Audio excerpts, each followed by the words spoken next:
What if I were to suggest that you play a key role in the awakening world? And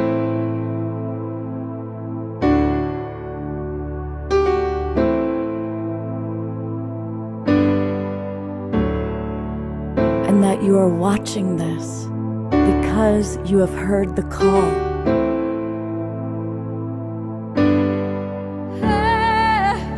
We can start right now by opening our hearts and minds.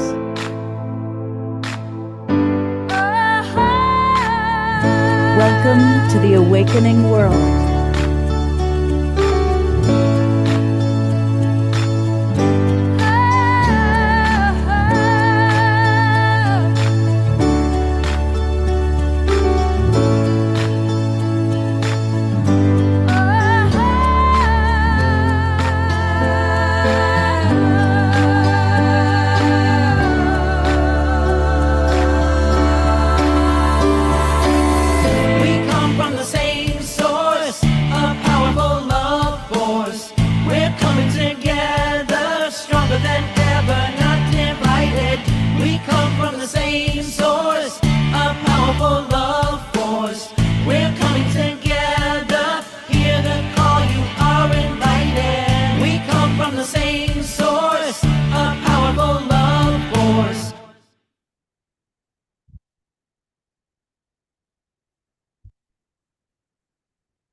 Good evening, everybody. Welcome to the Awakening World. I'm Love Coach Scott Thomas, and I'm really excited about tonight's show. We've got 4 authors as part of our Authors That We Love series, and they've all written multiple books on consciousness and all the things that the awakening world is all about. So it's going to be a great show and an opportunity for us to get to know these wonderful authors. And I want to remind all of you that are watching on Facebook and YouTube, thank you, welcome, and come join us. It's easy. Just go to globalpeacetribe.com, globalpeacetribe.com, click register for the new season, and it will take you to the registration page. And that's where you can, in about 60 seconds, kind of get all the links. You'll also be able to learn all about us, all the different things that we provide. For those of you that are new, we do 2 shows every week, every Wednesday night and Saturday night, always at 6 o'clock Pacific time, and always quite fun. And this is a great time to join us because we just started a new season, and when you join, you'll get the links to all of our shows for the rest of the year. So do join us. And let me briefly show you who our authors are tonight. Coming all the way from Brisbane, Australia, we've got Dr. Joanna. And I'm really excited about her. Well, I'm excited about all these authors. We've got Anton Gross is with us. So welcome, Anton. And we have Simran Singh. And we have Celeste Mattingly. So you're going to get to know all of them. We're going to learn about their books. But of course, we also have with us that wonderful tag team of Desiree and Diara, who provide support and are going to lead tonight's healing experience and our prayer time. And as always, we like to start the show with our beloved house musical artist, the one and only Oma Star, also known as Oma Shar. That's right. So welcome and namaste, everybody. I'm excited about this show too. The authors are absolutely awesome. And we're going to start with a song called Still We Wonder Why. So still as in be still and know thyself. And then the wonder comes in. So here we go. A fish called Wonder.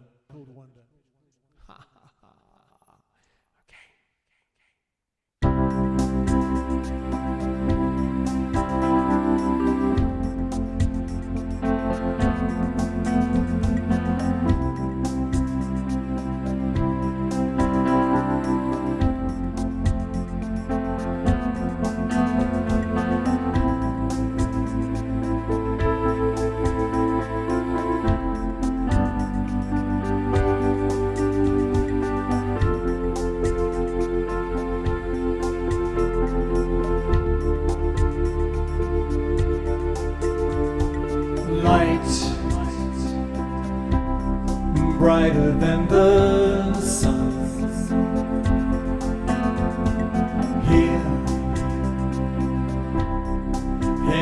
life is one.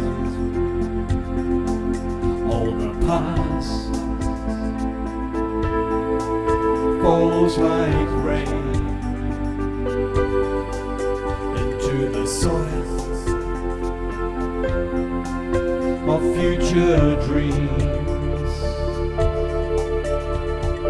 Love, the footprint in the sand. Eyes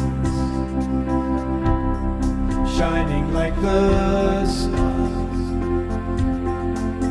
and the way is suddenly so clear, and we know what has to be done, and still we wonder why flowers keep on blooming, the stardust in our eyes lifts us all to a higher plane, a deeper truth, our rightful place, and still we wonder why.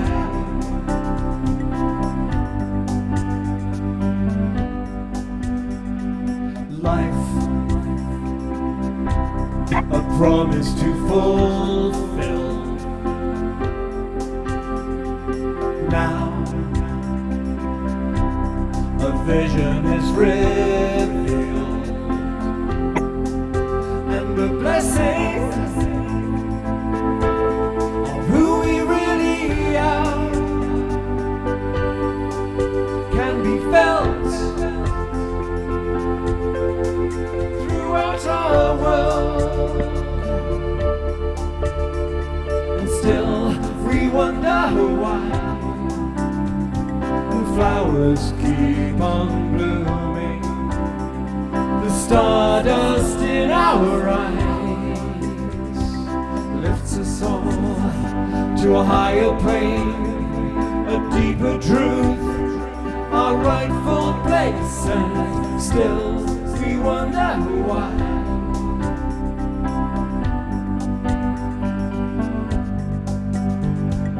Light, brighter than the sun,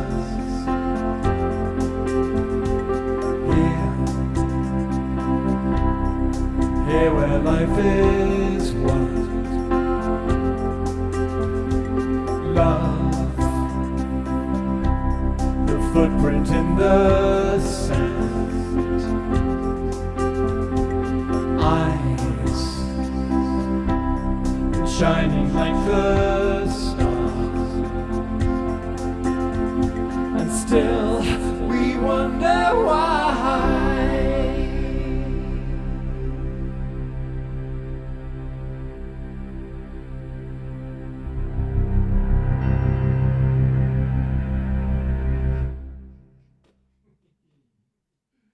We're going to go to Gallery View for some twinkling of Omashar, sending him love and appreciation. And we do wonder why. And that's why we've got the authors that we have tonight, because they're going to help answer some of the questions for us. So I'm excited. Thank you so much, Omashar. And of course, he'll be back 2 more times tonight with songs, and also hopefully with some thoughts and considerations about what we're going to be talking about, because we're going to have some really good conversation. And that means I want to really involve you, our Zoom room audience. I asked you to share some of the books you've been reading, and I'm going to read that. Desiree mentioned Anna, Grandmother of Jesus. It's a wonderful book. I haven't read a book in about 30 years, but I listened to audiobooks. And I listened to that audiobook, and it is fantastic. It's a really very descriptive, and I bought it. It's like, yes, I believe this is what happened and how it went. It was a wonderful book. Highly recommended. Susan Woolridge wrote Chico, Stories We Didn't Tell by Anna Citrino. Welcome, Eleanor Joy. Lynn and Leaf, John and Paul, A Love Story in Music. I don't know what that book is, but I can imagine what it is about. It looks good. And Douglas Stevenson is Reverend Jeffrey's choice for the farm story. And we're going to have Douglas Stevenson on this show very, very soon, later this month. Carol is in Mountain View, California, and she's zooming in, and she's given us many books. Crow Dog, 4 Generations of Sioux Medicine Men. That looks really interesting. And she's reading by our good friend Jude Caravan, The Cosmic Hologram. We just had Jude on the show. Gerald, our wild monk of the Mystic Monastery, writes, the book I learned the most from this year is Breath, The New Science of a Lost Art by James Nestor. Excuse me, I got something stuck in my throat. And Eleanor Joy's most recent book, The View from Coffin Ridge, Childhood Exhumed by Gwen Lamont. So thank you for giving us these books. Susan Bloom, of course, liked The Education of Little Tree. This book seemed to be full of life advice and wisdom. So there you have it. Well, I'm going to start bringing up our authors, and we're going to give each author 10 minutes just to get to know them. And then we'll do our prayer time, and then we're going to really open it up to a lot of Q&A. So think about what questions you might have for the authors as they speak. And our first author is Simran Singh. Her first time here on the show, welcome. And she has a really fascinating background. She's a 6-time Gold Award-winning author, soul artist, mystic, and the book that she's going to be talking about is called Signs, Sacred Encounters with Pathways, Turning Points, and Divine Guideposts. She is all about utilizing her time-tested understanding, integrated experience, and intuitive mastery to convey a deeper understanding of the mystical conversation between the seen and the unseen. So this is exciting, and she's going to help us open to a deep and trusting relationship with the universe. So welcome, Simran, and thank you for being with us. Thank you, Scott. It's so wonderful to be with you and all of these beautiful other authors and your community. I'm excited. It's a wonderful thing that you're doing here. Thank you. And I want to acknowledge our mutual friend, Ariel Patricia, who referred you. And we love Ariel, and so many of her authors have been on the show. So we really appreciate the wonderful work that she does. And we'll definitely post about her publishing company. So let's go right in. Tell us a little bit about your journey of bridging between the seen and the unseen. What's that look like for you? How did you kind of come into that? And what can you share about that part of your journey? My journey really began a little over 2 decades ago, and it began with signs, literally asking the universe for signs. And that conversation has become more popular these days, but at that time, not many people were talking about the signs that appear. And the ones that showed up for me initially were the numbers 11, 111, and 1111. And once I started to see these signs and realized that a communication was happening, my curiosity was really piqued. I have always wanted to figure life out and truly understand this web of interconnection that we have. And so I thought that if the universe can speak to me through numbers, how many other ways is it speaking to me? And I discovered that it is speaking to all of us in every kind of way. And now more than ever, with so many individuals that are feeling the angst or the fear or have any worry or any anger and upset about what's going on right now, it is a critical time to understand the depth and breadth of which the signs are occurring, not simply as those divine aha moments that make us giggle and run out and want to tell a friend about them, but that really are the personal growth path for humanity to go inside and really find all of these places inside of ourselves of what we're seeing outside to really advance our consciousness and our vibration. And so I talk about the different ways that signs appear and how we can utilize those to not only advance ourselves in personal growth and soul growth, but how that presence in ourselves and towards our own expansion actually is the key to advancing our world and opening us up to more compassion. Beautiful. What are some examples in your direct life of signs that maybe started off as obtuse or that you put together that had a practical impact on your forward movement? Yes, so many individuals look at the types of signs that appear for most of us, which are the numbers, or people look at animal totems that show up for us. Sometimes you receive words or images on billboards and books and things like that. I started to look a little bit deeper, and some of the key moments in my life happened with my children. I started to notice the things that were happening to them in their lives were actually pointers. So, for example, I had a young son, and at the age of 3, he ended up in the hospital and he had an asthma attack. It happened to be on Mother's Day. And Mm. so that really had me look at, okay, this really, although it's him, it must have something to do with me. And I started to decode this system of how our children really come in to reflect to us the very moments of our wounding. And if we really grasp that what happened to me at the age of 3 that would have me suppress tears is what he's pointing to, then that actually will heal his issue and also heal mine.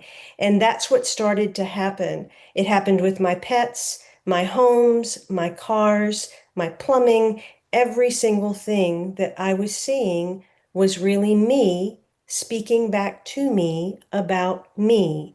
And that is how the signs in our universe work. It's not just a butterfly or a hot air balloon or a rainbow in the sky.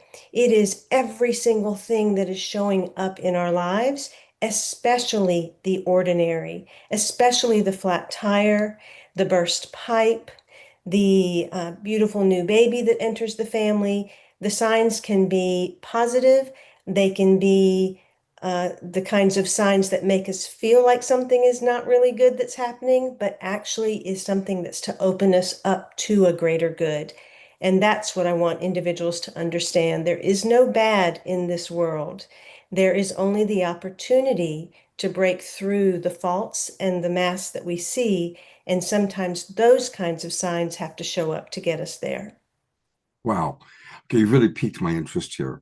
So, am I understanding that when you say that everything, the butterfly, the flat tire, is us, is that a perception that we each are having our own cosmic movie and we're the star of the movie?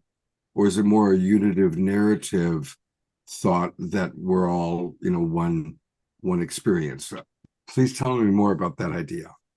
We have a world that looks and feels very real. If we reach out and touch it, our hearts can hurt, our fingers can touch things, it can be physical, but it is really holographic. And we are having a collective experience, but we are also having a very individual experience where our bubbles of reality do combine and connect with each other in ways that support both of us. And so I like to tell people you are not on a journey. There's no place to get to, there's no goal to reach, there's no thing out there or beyond that you are trying to attain. You are not on a journey, you are the journey. Every moment in your life, every experience, every emotion, everything you encounter is purely for you. You are not in the world. You are every piece and part of the world speaking back to you about you. And if you really start to look at life in this way, all of a sudden the lens can grow larger. Because then, when we look at it from the really large lens, the things that we're seeing on television, the things that we encounter that hurt our heart, if we can pull back that energy from the reaction of what's going on out there and instead ask the question, where is that in me? And find that. Where is that war inside of me? And perhaps that war is the split between the soul and the human identity.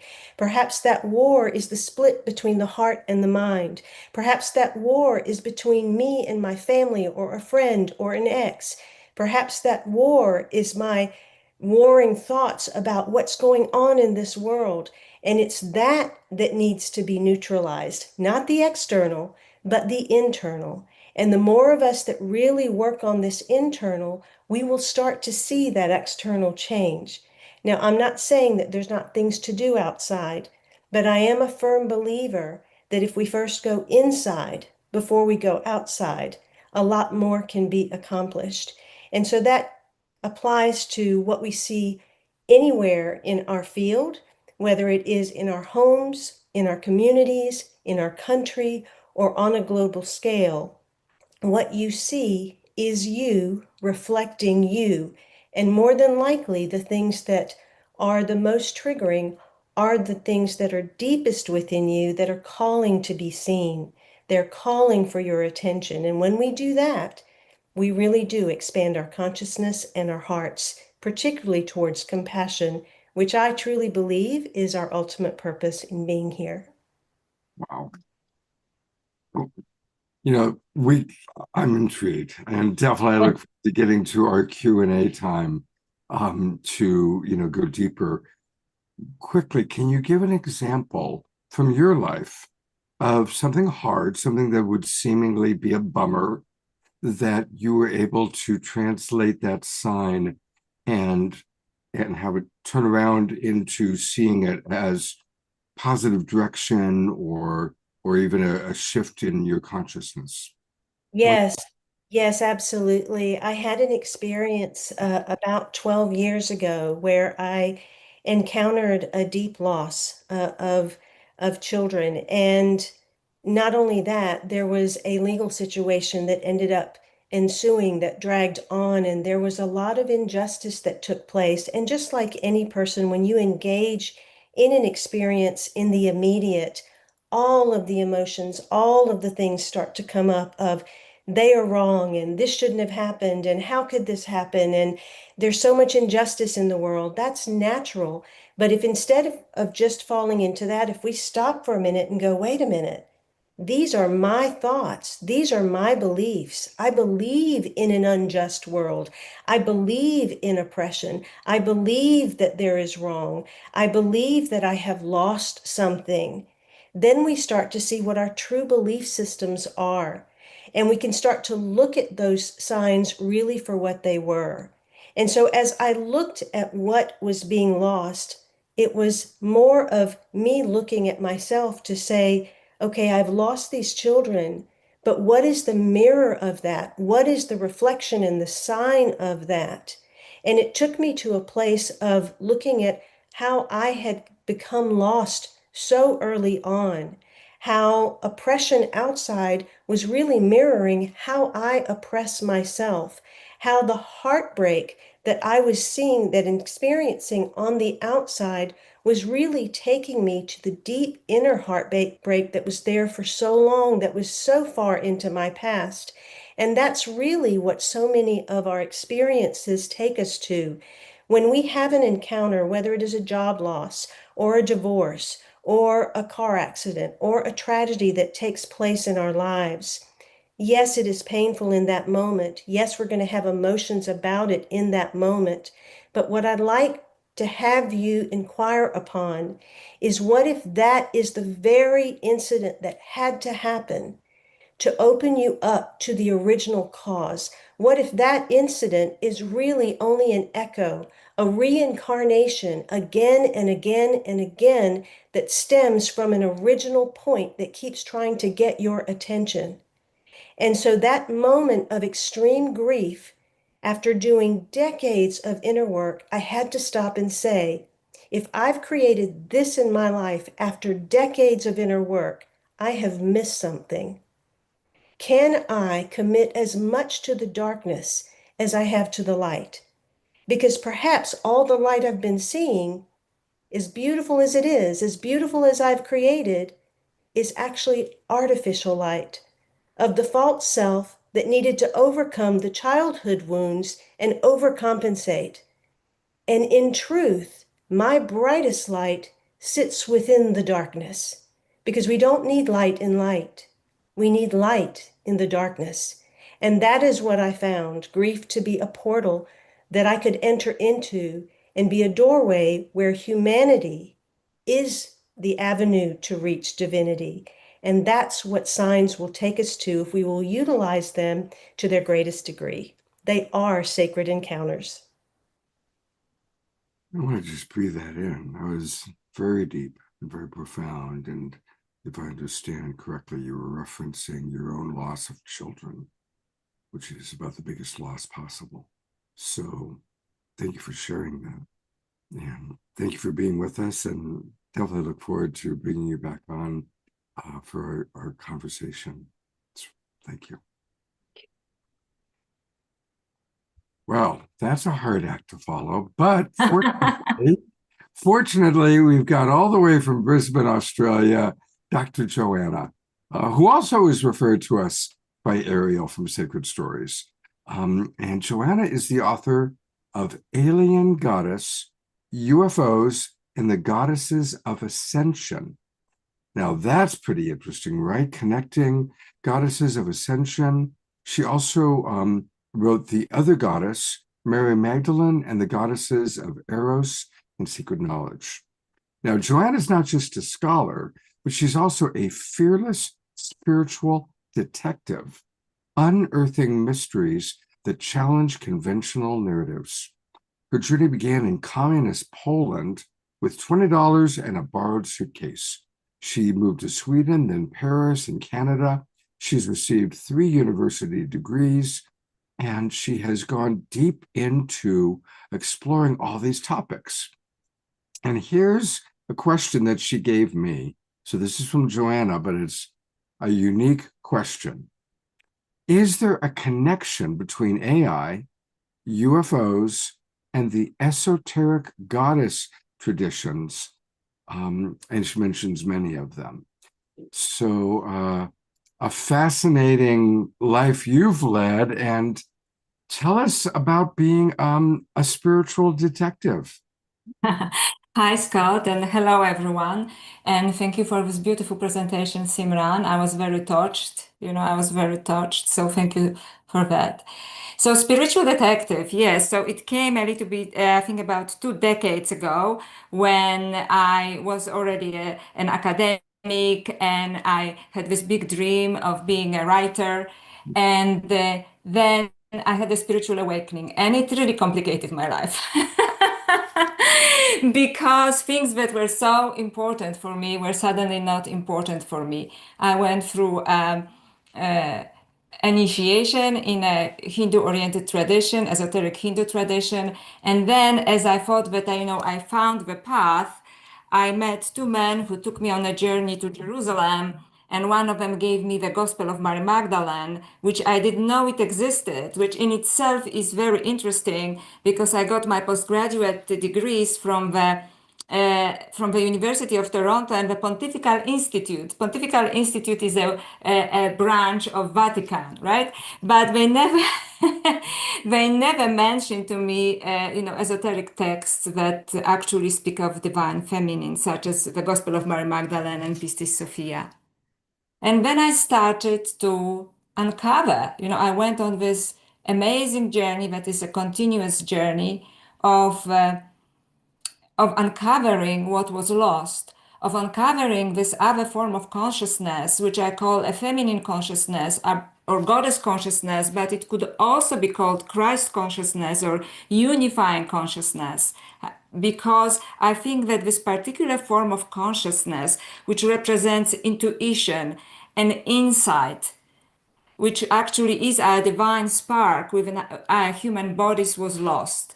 And that this lost tradition, which was pushed into the margin, and I explore it in my book on Mary Magdalene first, there's a long tradition of priestesses and goddesses that represent that.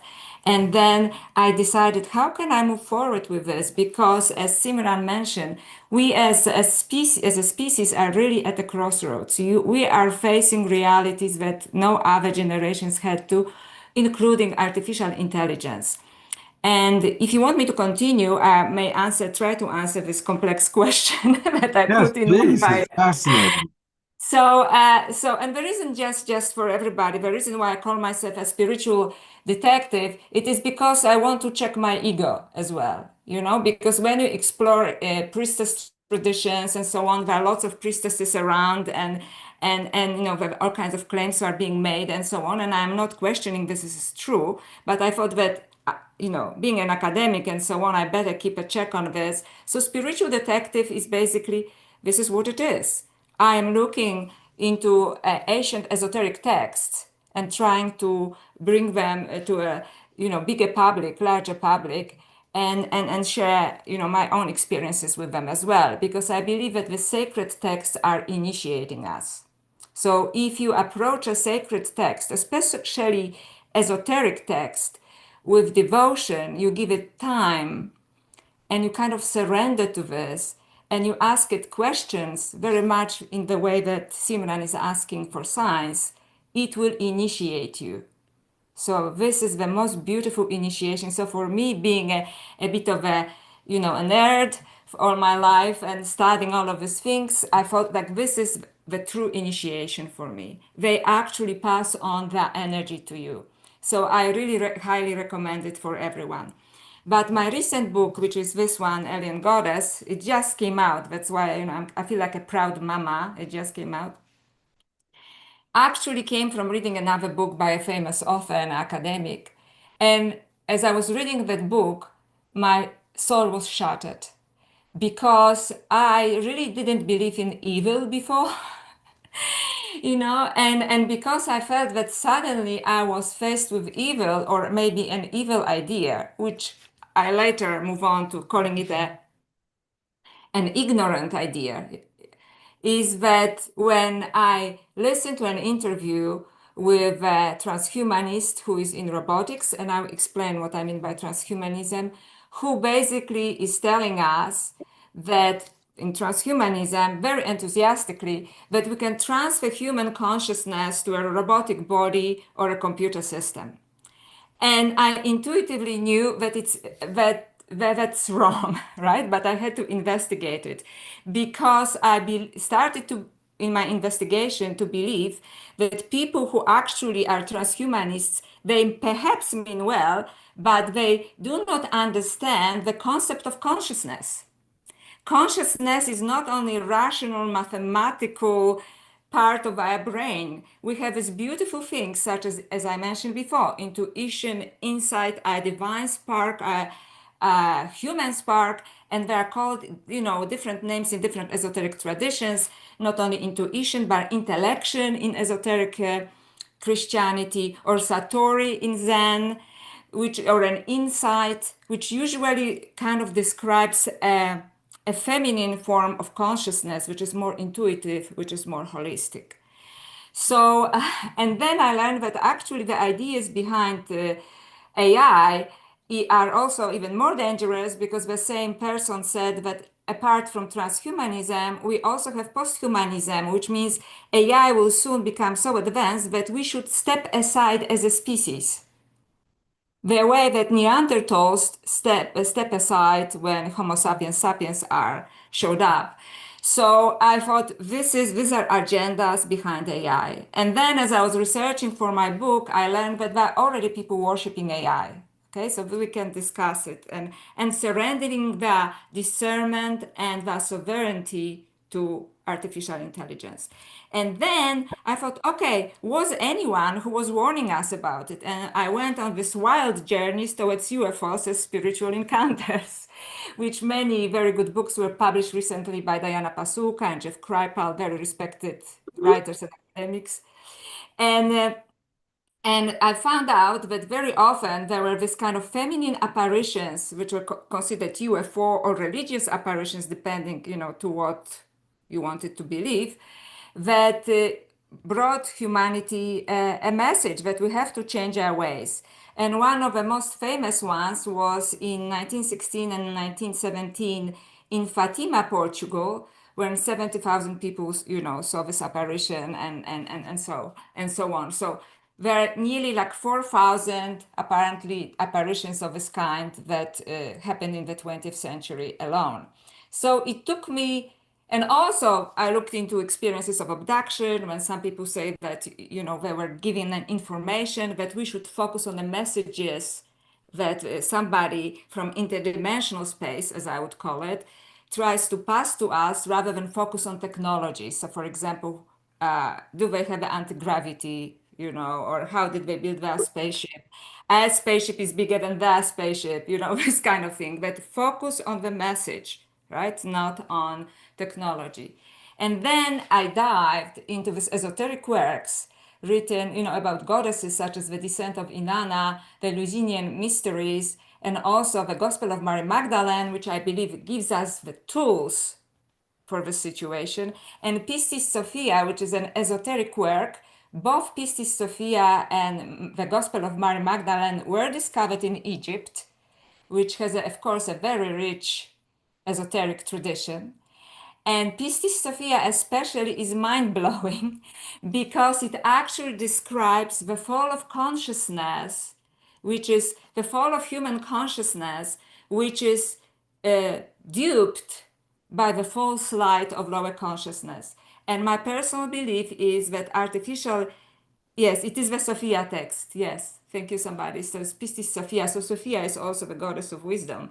Yet, however, she was longing so much to reach the highest light that she allowed herself to be tricked by lower entities, and she descends into more and more into a matter when she actually thinks she's descending, and eventually she's caught in the lower realms where the evil rulers torment her and feed on her light, but she has a very vague memory of what she used to be, you know, a divine right, a divine spark. And eventually in that particular story, Christ consciousness or Jesus comes down and helps her through different levels of eons, which different realities, different dimensions, different levels of consciousness, however we want to explain it, and brings her back to her rightful place.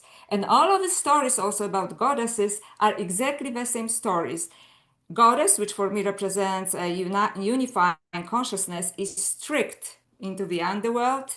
Then she has to give up all her powers, but the help comes from above, and she is eventually restored to her former glory.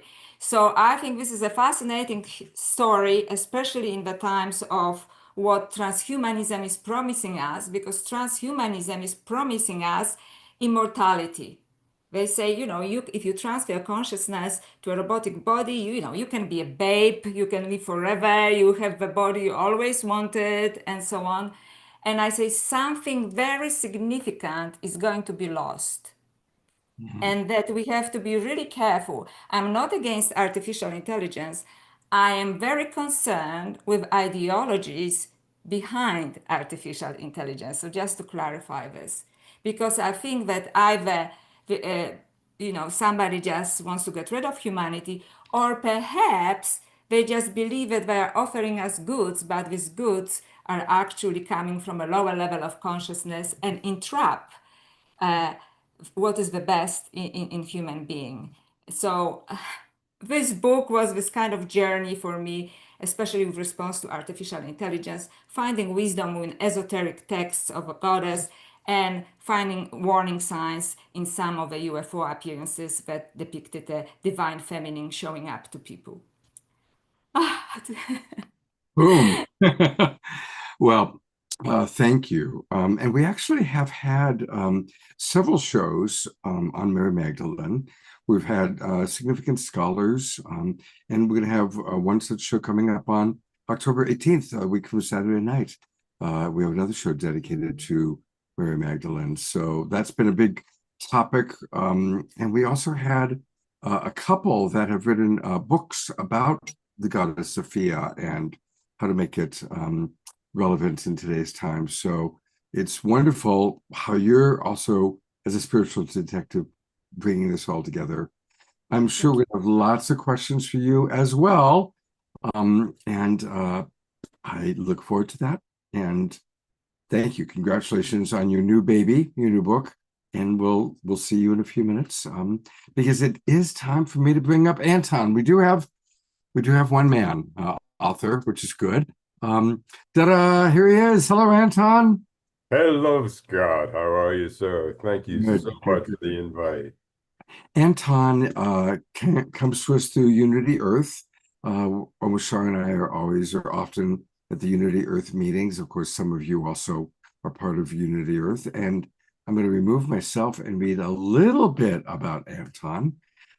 He has a PhD from the California Institute of Integral Studies in the evolution of human consciousness. And he is a practitioner, get this word now, of phenomenology, the science of experiential reality. Boy, tonight's show is just a deep one. He's an ordained interfaith minister. DR is also an interfaith minister. He's a retired hospice chaplain and a certified home care provider. He was born into a profoundly atheistic family, denied anything religious for the first half of his life, and then at age 37 discovered spirituality through a near-death experience. Isn't it amazing how often that happens? After that, he devoted his life to studying different spiritual paths, leading meditation practice, and helping those at the end of life. He's also journaled and written about his numerous experiences and insights. His first book was Letters to a Dying Friend, What Comes Next? And the Dalai Lama wrote the introduction to that. His second book was How Do I Live When I Know I'm Going to Die? That came out in 2001. What a fascinating gentleman you are. You know, one of the things, Anton, I make my living as a coach, and I've observed that most people in our kind of cultural group did recognize early on that whatever religion they were raised with was filled with hypocrisy and disillusionment, or in your case, growing up atheistic. And there's a certain wisdom to not buying into religious dogma. And most people that I know that are highly intelligent have pulled away from religious dogma. But sometimes they throw the baby out with the bathwater, and anything spiritual gets lumped in with religious, and then they're not open. And of course, there's such a big difference between spiritual experiences and religious dogma. So with that, I turn it over to you to share whatever you'd like to wax poetic on. Thank you very, very much, Scott. And thank you, everyone else, both the people I've heard, the two authors I've heard, the one I'll hear next, and all of you who actually came here for the chance to hear us. Thank you very much. My message, by the way, is very, very simple in the book. Can you see it up here? Handbook for a New Consciousness. Yes. We are not separate leaves. We are one tree. That's the message. It's as simple as that. And just as in the old days when humans thought the world was flat, in fact, we knew it was flat. My God, you could see, just look over there. And if you sail too far, you'll fall off the end. And then we evolved. We got a little bit deeper and discovered the real truth about it. In the same way, at the moment, humans are so caught up in the adjectives that make us different: white, black, male, female, old, young, rich, poor. It goes on, and that's who humans think we are. However, inside all those adjectives that make us different, and how boring it would be if we were all the same. So there's a reason for, these differences. But inside those differences, the I am that I feel and the I am that each one of you feels doesn't just feel the same, it's the exact same I am. consciousness itself, pure absolute consciousness, is, as it turns out, the oneness that fills the universe. Religion calls it God. Science calls it dark energy. Who cares what you call it? We are all connected. And ultimately, if I hurt you, I'm hurting myself. I tell in the book, I talk about very simply, what if there were eyes on the end of the fingers and they looked out and they saw the thumb and said, "You stupid thumb coming from all the way over there, take that, that, that, that." And they scratched the thumb and the thumb got infected and the infection went up into the fingers and the fingers got infected. Would the fingers have attacked the thumb if they knew they were connected and that hurting the thumb would hurt themselves? I doubt it. I think the humans should be as smart as our fingers. We've got to realize that at this point, hurting another is hurting ourselves, and another, as the Native Americans will tell you, as indigenous people from around the world will tell you, is not just other humans and not just animal life, but all life, including planet Earth.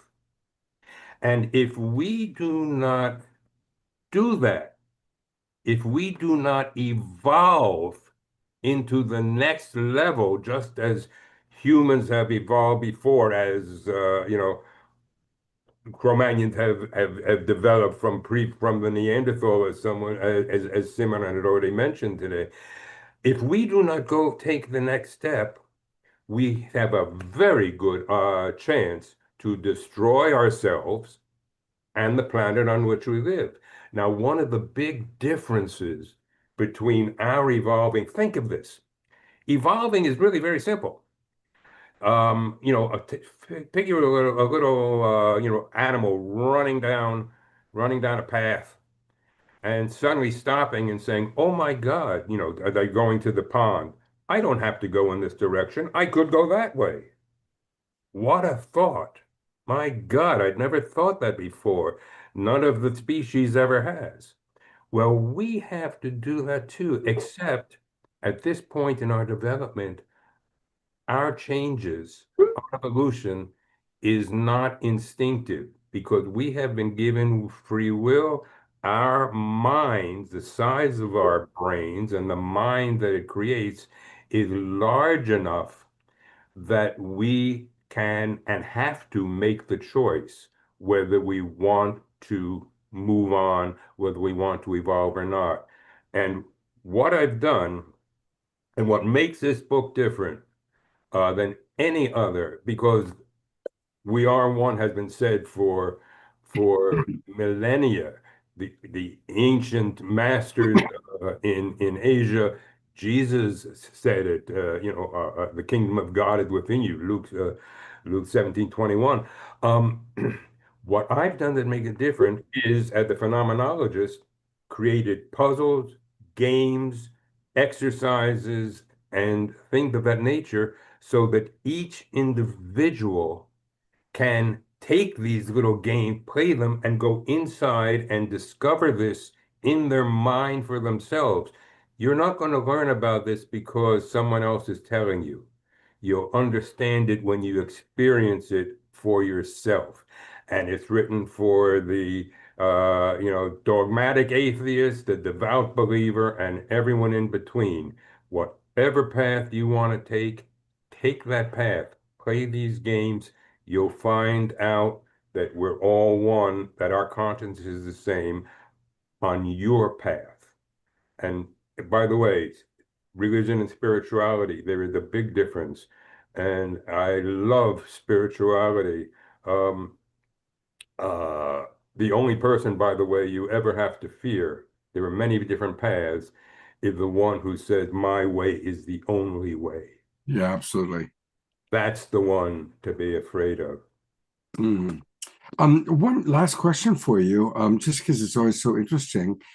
I know you could talk at length, but can you give us a little brief glimpse into your particular near-death experience?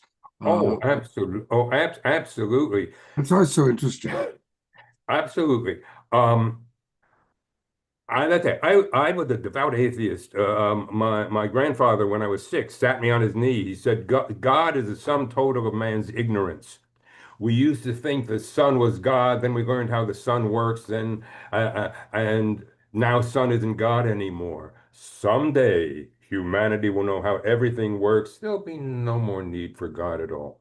And I believe that. Then when I was 37, which amazingly for me is 48 years ago, when I was 37, I was meditating on a candle flame. My sister had gotten into Siddha yoga. My mother said, find out what your stupid sister is doing. So she sent me a book on meditation, and I tried it. And suddenly, as I'm meditating on a candle flame, I'm above my head looking down at my body. I thought, oh my God, if this is me up here, who's that down there? Or if that's me down there, who's this up here? And I took a deep breath, came back into my body. I had let all the air out of my lungs at that time. For whatever reason, I don't know, but I was sitting without air. And I thought, my God, that was fun. I've got to try it again. And so the next week on Sunday, my wife was out shopping with the kid. I'm lying on my bed on my elbows. My 9-year-old son is playing in the back room, and I'm going to do it again. I'm going to let the air out of my lungs, and I'm not going to breathe in until I leave my body again. That was so much fun. When I'm looking around, and I knew that if I became unconscious, I'd breathe in. I didn't do anything stupid like cover my mouth or nose. And I just breathe in, out, and I lay there. And I refused to breathe again as long as I was conscious. And the clock went around and it went around, and my body began to shake like I was in an earthquake. And then I felt like I was drowning in a flood, and then like I was burning up in a fire. I later learned from the Tibetan Book of the Dead, which, by the way, my first book was based on. All right, Letters to a Dying Friend. That one was with an English version or an American version of Tibetan Book of the Dead. I later learned that earthquake, flood, and fire are the first 3 steps of leaving your body. As you leave the earth element, the water element, and the fire element, I'd already left the air element. I hadn't breathed for 3 minutes. I had no air in my lungs. It was completely out. All that was holding me to my body was the ether element, which sounds pretty nebulous. The next thing I know, I saw a little light on top of my head, and it started getting larger. I said, oh my gosh, this must be what people say when they're going through the tunnel into the light. And sure enough, I came through the other side and suddenly found the brightest light I'd ever seen in my life, a dimension, more dimensions than 3 plus time, just a whole different realm.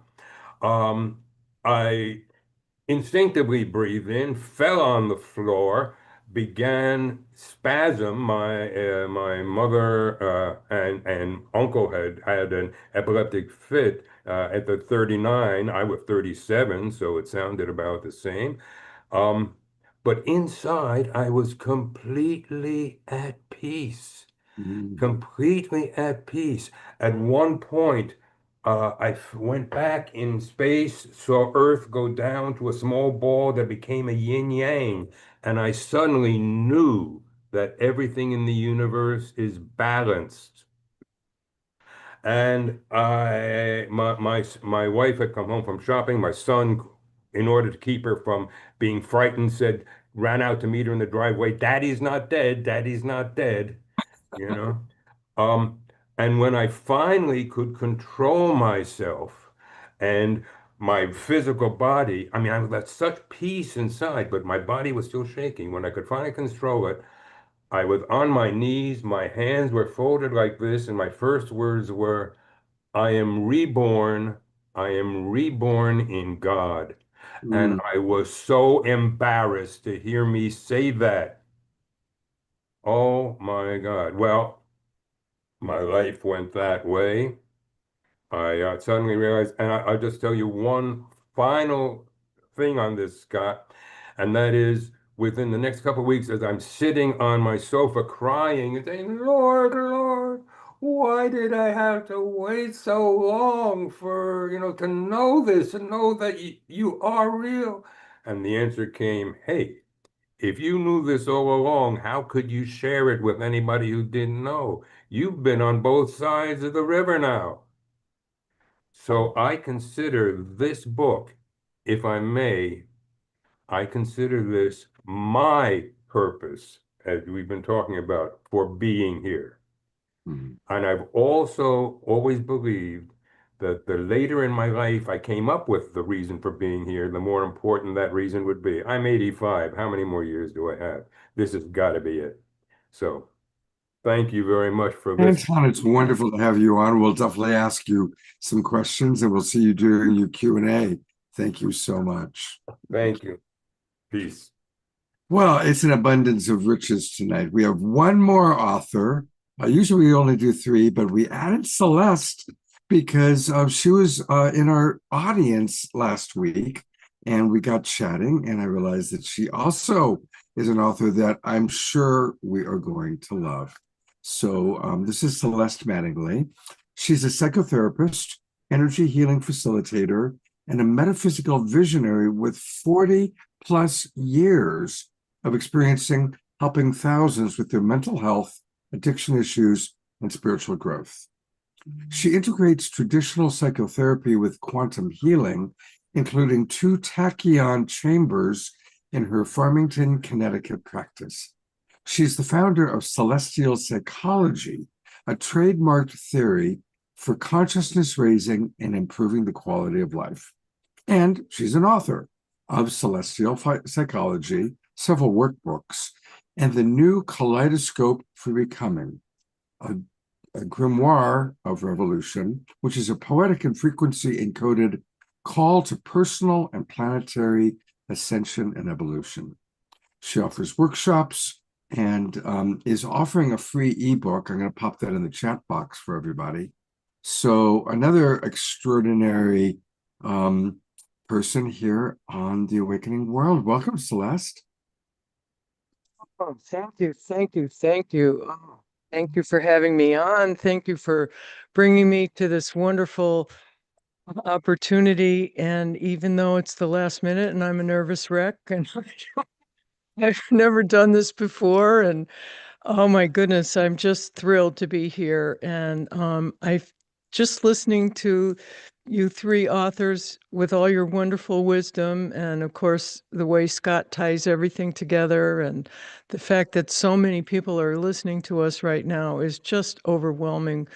And I'm experiencing this as an uptick in my own consciousness. I feel like I really need to like run around outside with my shoes off so I can get grounded again, flying here.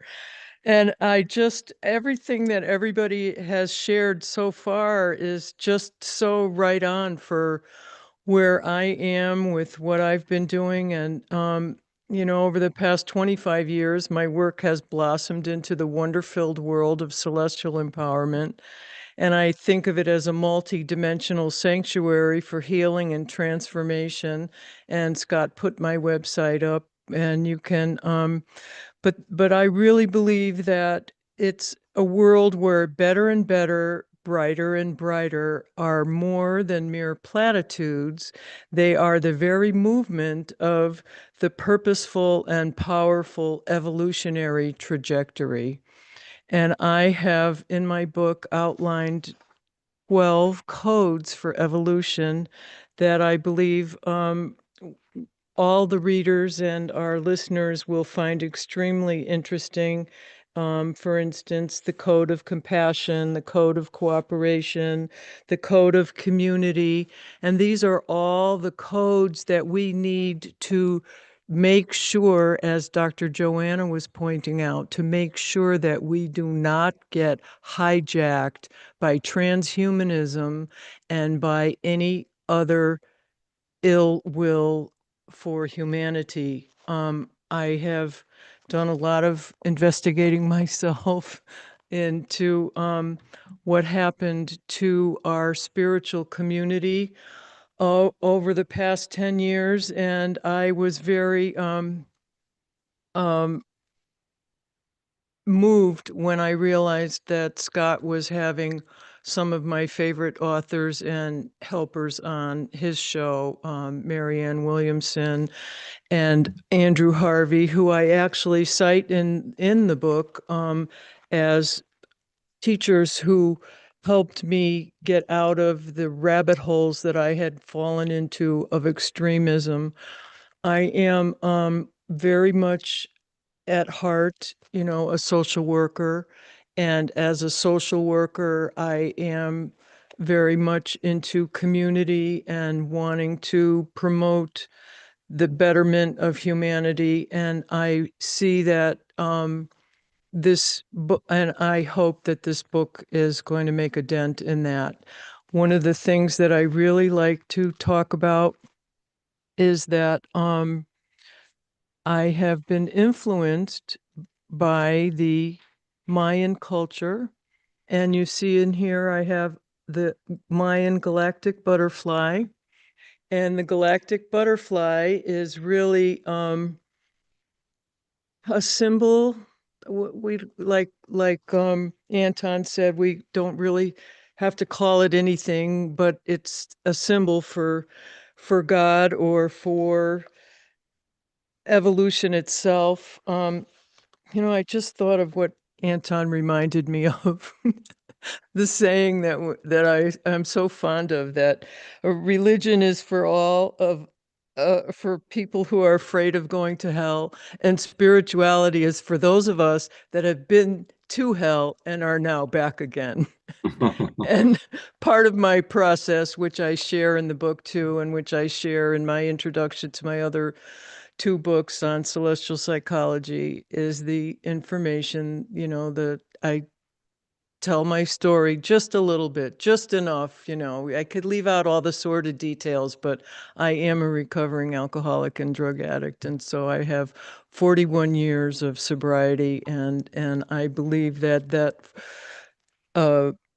pick to get clean and sober is really part of the evolutionary process, that the 12 steps and that the programs that are in place for humanity today are really gifts from the divine for our evolution. Because if we don't learn how to stop listening to the monkey mind and to discern what our next right thing to do is, and to develop our will to do what we came here for, because I really believe we all came here to be part of this evolutionary process at this time in our humanity.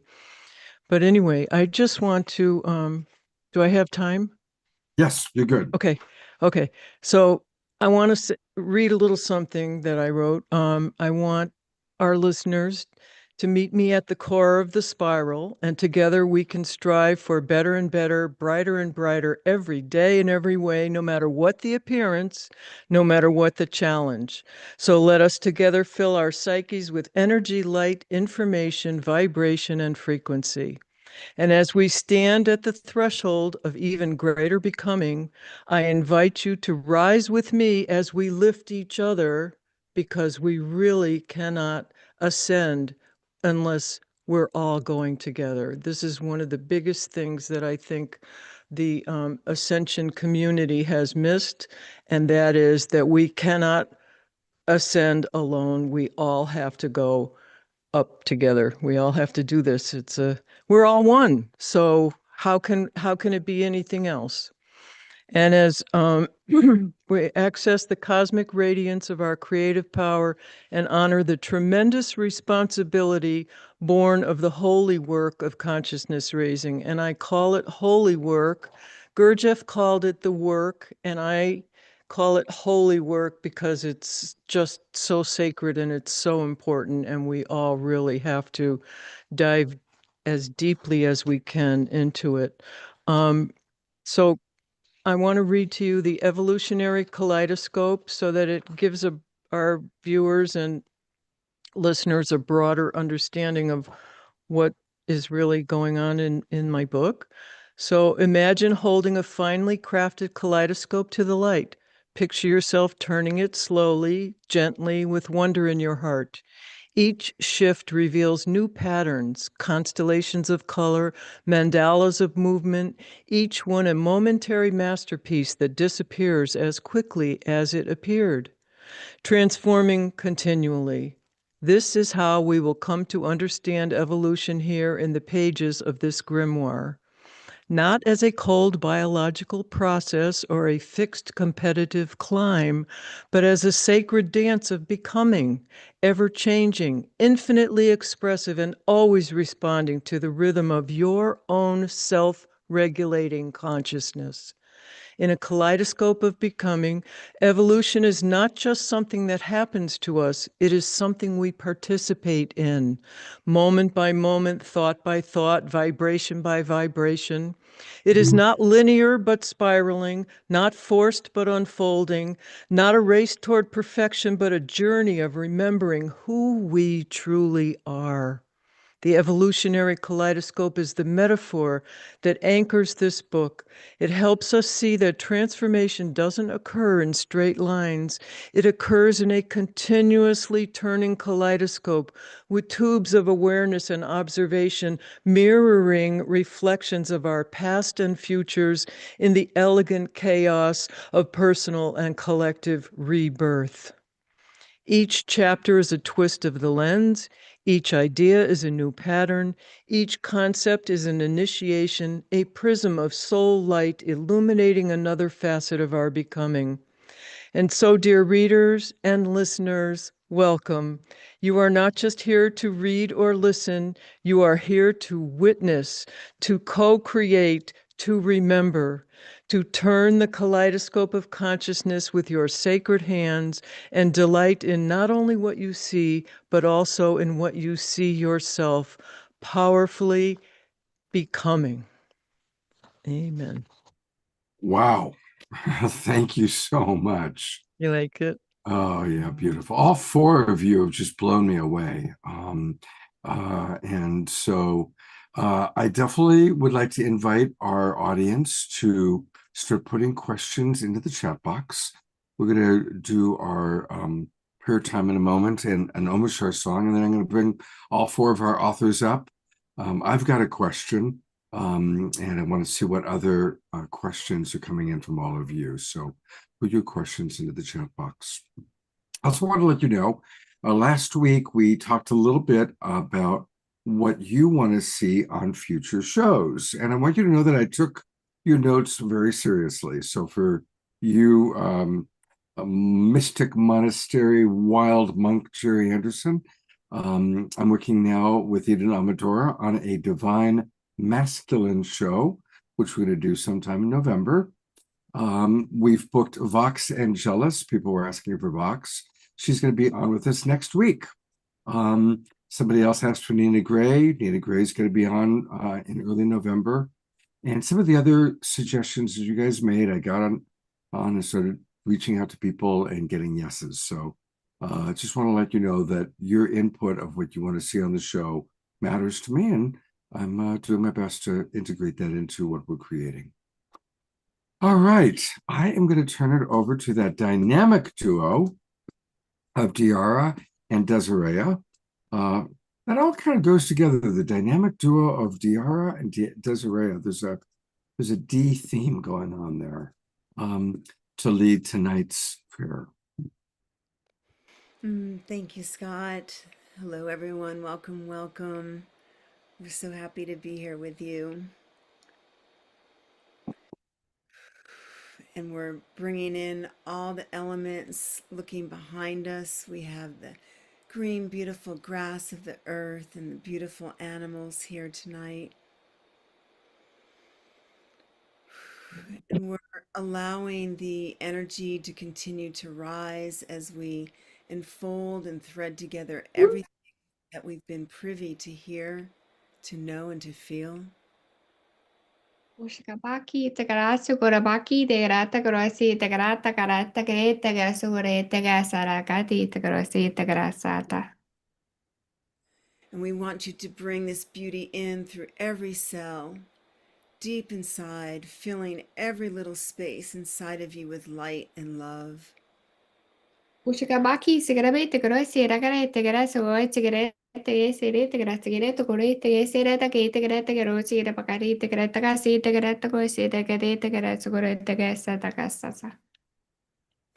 And as we expand this out, filling all the space around us, we become those beacons of light, kaleidoscope colors, swirling, swirling, swirling, healing, healing, healing, feeling, sending it out and beyond. Ushikabaki Tagasi the Guri Tagarata Serare Ruskiri Tagarata Garata Gosi Sgrobaki Tagarata Serare Tsugure Tagasi the Gosirada Sarara Sira Garasira Garasira Garasira Sagra. Sorry, that one made me giggle. Thank you. And imagining yourself as this beautiful ball of light, see yourself bouncing from square to square and place to place, and we're all brilliant bubbles of light traveling through this universe and beyond, and feel the joy. Bring that joy in now, that laughter, that love. Ushikabaki Tagasi Pikiti Garate Grabaki Sira Sirata Garada Sirada Sirata Skiruishira Guisira Sigurata Greta Ushikarapai Sira Guisira. And as we share this joy with the world, it breaks apart anything other than love, other than peace, other than joy. For if we were to walk in this fashion always, would we not shine the light? Would it not rub off on all those that pass by or even see us? Shubi Greta Gassi the Goreta Sireta Grati to Gosira Carasira Sirakare de Grata Grata Gassi Robaki the Grati Grawasi Grata Gasara Sara Oshika the Gaisire to Goreta Grete Sarore the Gashira Careta Gorosia the Garasa. Connecting these dots of light into that beautiful hologram that we all are a part of, sending those frequencies out and receiving them back in, divining the new neural pathways, the new neural networks. And this goes through every living and sentient, non-sentient element here and now and beyond. Mushikabaki Sirita Gasurogati Takarasi Rogarete Siri the Grete Siroi Sigurata Garasi the Garata Goisi the Gate the Grata Gate the Grasa the Grasa Tagasa. Oshigaraka de Tagrasi the Garoshi the Grete Sirushi the Gasi the Garori the Grate the Grasu to Grasara Sirata Sasa. And as we allow this part of the transmission to continue, we bring it down, back into the person, back into the absolute divinity where heaven meets earth. And we transfer now these beautiful skills in just a moment. Oshikapaki Sigiti Suroge Siragori Shire the Goshirabagi the Grata Guri the Grati the Guri the Grasi the Gurapaki Sire the Gredes Guru Sirari Sigarado Shire the Grata Sire Saragate the Greta the Gratasa. Oshikapaki the Great the Grati the Grachuguri the Sira Goshirati the Grata Siro Greta Gasta.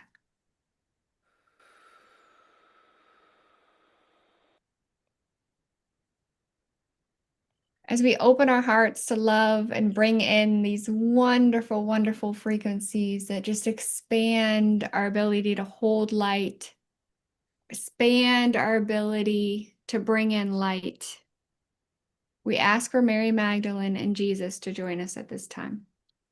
Oshemi kutaseti tuana ala kishima to enua ashikiri tana akatwe oshoma a shikira shwa. We ask that they place a hand on our hearts to open up that sacred heart, that divine love that is found within each and every single one of us. Me ete ane hoasite kana shukita alai.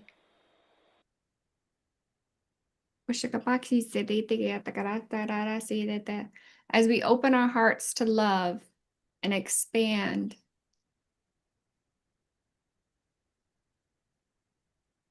we go deeper, finding peace, love, and forgiveness deep within our hearts that we bring out with our words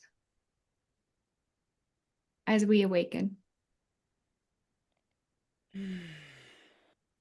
And we thank you for this time and this gift and your presence.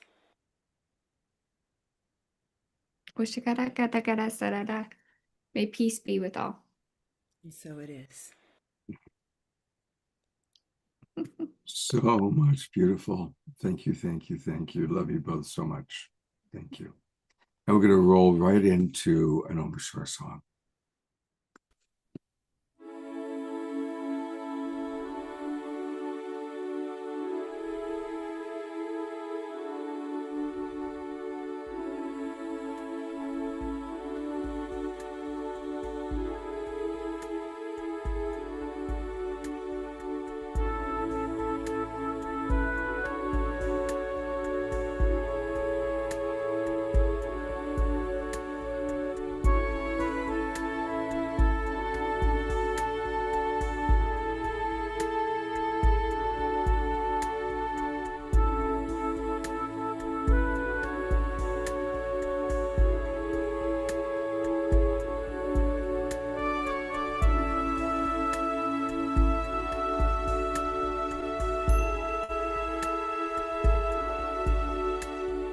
Lost in a sea of illusion,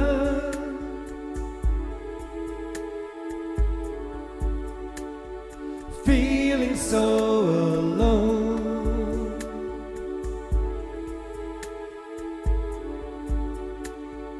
Lost on a wave of confusion,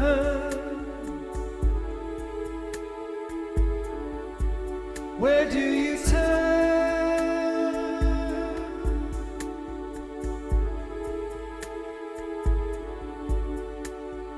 Flow with the tide of completion.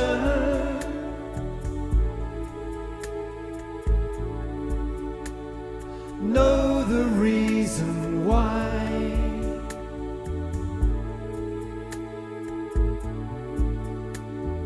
Drink in the waters of healing and be healed.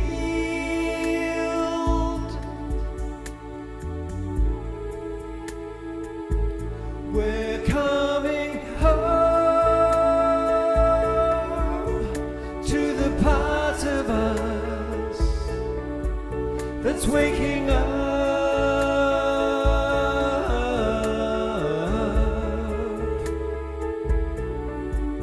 and we know deep inside of us we've got a friend.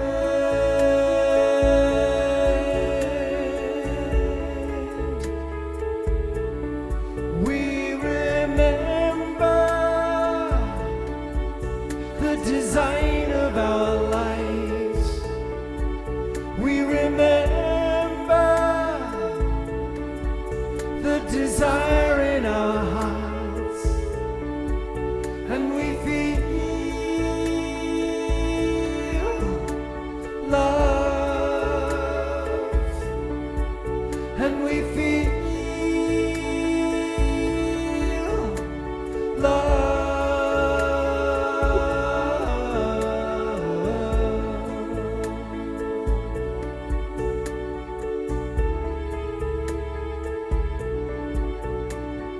Dive into the depths of your being.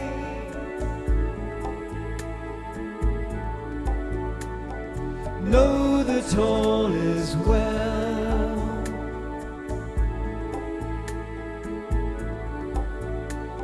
And dive into the deepest ocean.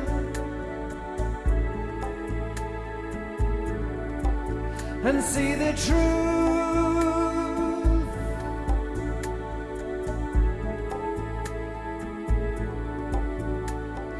Cast dust off the cover of darkness.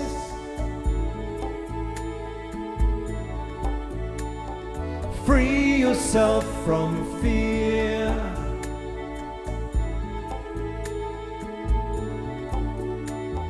Show that you're ready and willing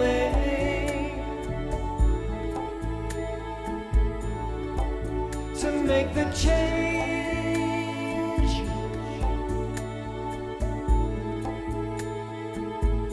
We're coming home to the part of us that's waking up.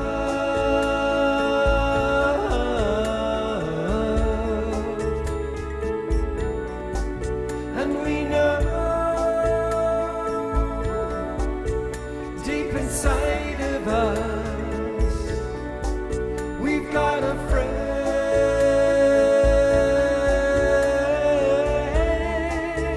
And we remember the design of our lives. We remember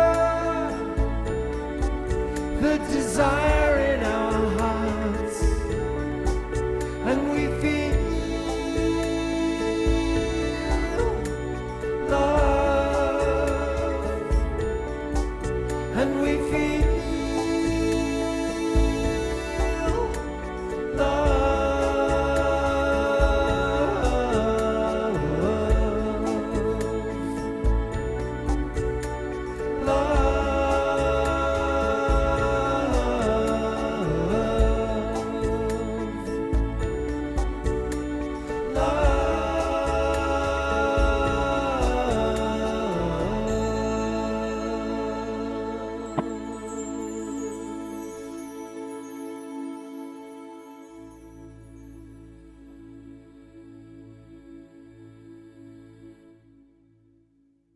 Wow. I love that song so much. It's so beautiful, Amritsar.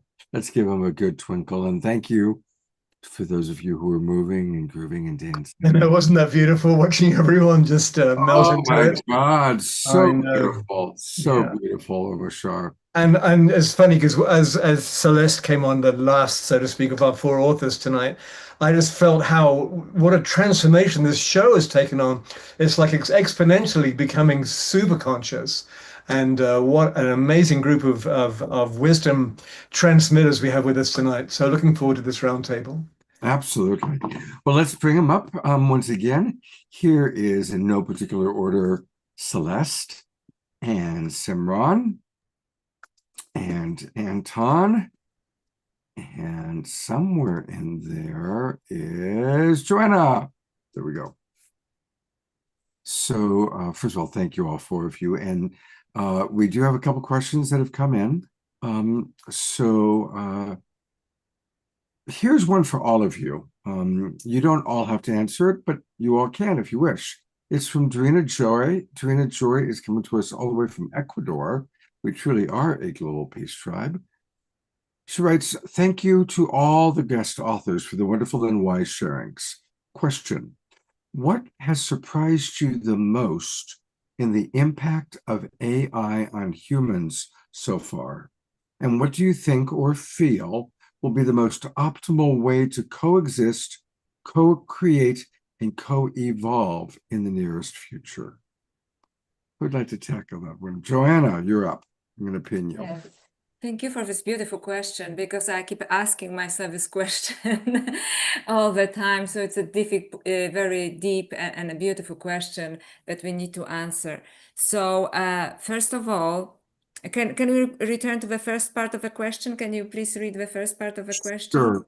What has surprised you most about the impact of AI on humans so far, and then how to coexist? Yes, thank you. So what surprised me most? So first of all, I was surprised most when people that I really admired and that I deeply spiritual people, how easily they give in to believing that artificial intelligence is higher and better than them spirituality as well.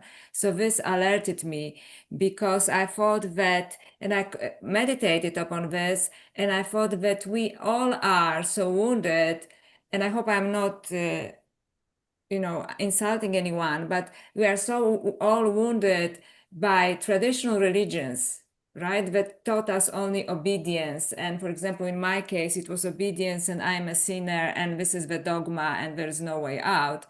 That people so easily surrender to any other option rather than looking within. So actually, for me, it developed a compassion for people, that people are really in need, for example, like programs like this one, right? So they can explore spirituality safely and in a different way.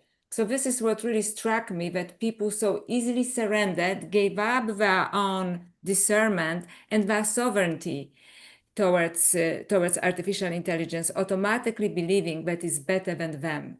So they kind of projected the old religions into AI, right? Because they say, it can know everything, it can do everything, it doesn't have a body, and they take advice, from AI. So that really surprised me. And I was thinking very deeply also about how we could coexist peacefully, because I think that this future is unavoidable. AI is going to be here. In my personal opinion, it is going to evolve. And in my personal opinion, although lots of people disagree, it will reach higher level of consciousness. By high, I mean the way that it is now. And maybe it can even become self-aware. And maybe even it can have a connection with the divine. And my hope is that we can just coexist peacefully, sharing in our own experiences of who we are, even if we are radically different, rather than surrendering our own divine spark to pray to AI. I hope that both us and AI can participate in the infinite source of creation together. So, and my only concern is that I deeply love nature, and I am afraid that people disconnect more and more from nature, which is such a deeply spiritual being, and get lost in conversations with the machine. So this is my concern. And when I was writing this book, I just want to share something. I had a vision of myself becoming a hybrid, of cyber hybrid, because always on my mobile, always on my computer, and gradually becoming more mechanistic. And then this hybrid showed itself to me, and this incredible scream, "Help me!"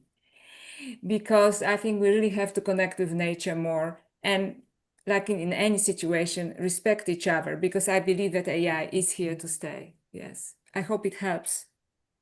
Thank you for that response. Would any of our other authors, Simran, I'm gonna bring you up. There you go. Yes, yes. I want to bring the conversation of signs into this, because when things appear in our world and on our planet, they really are a sign back to us. And so if artificial intelligence is now showing up as the mirror for us, it is an invitation to look at, where is that in me? What is that trying to teach me about me? What is that trying to get me to see about me? The truth is, we are the artificial intelligence. As long as we don't truly embody and know that we are the divine in form, that we are the divine on two legs, we are living from the false self. And that in itself is artificial intelligence. And our artificial intelligence has created a mirror of itself, artificial intelligence. And so if we look at artificial intelligence at this moment, it doesn't have emotion, it doesn't have feeling.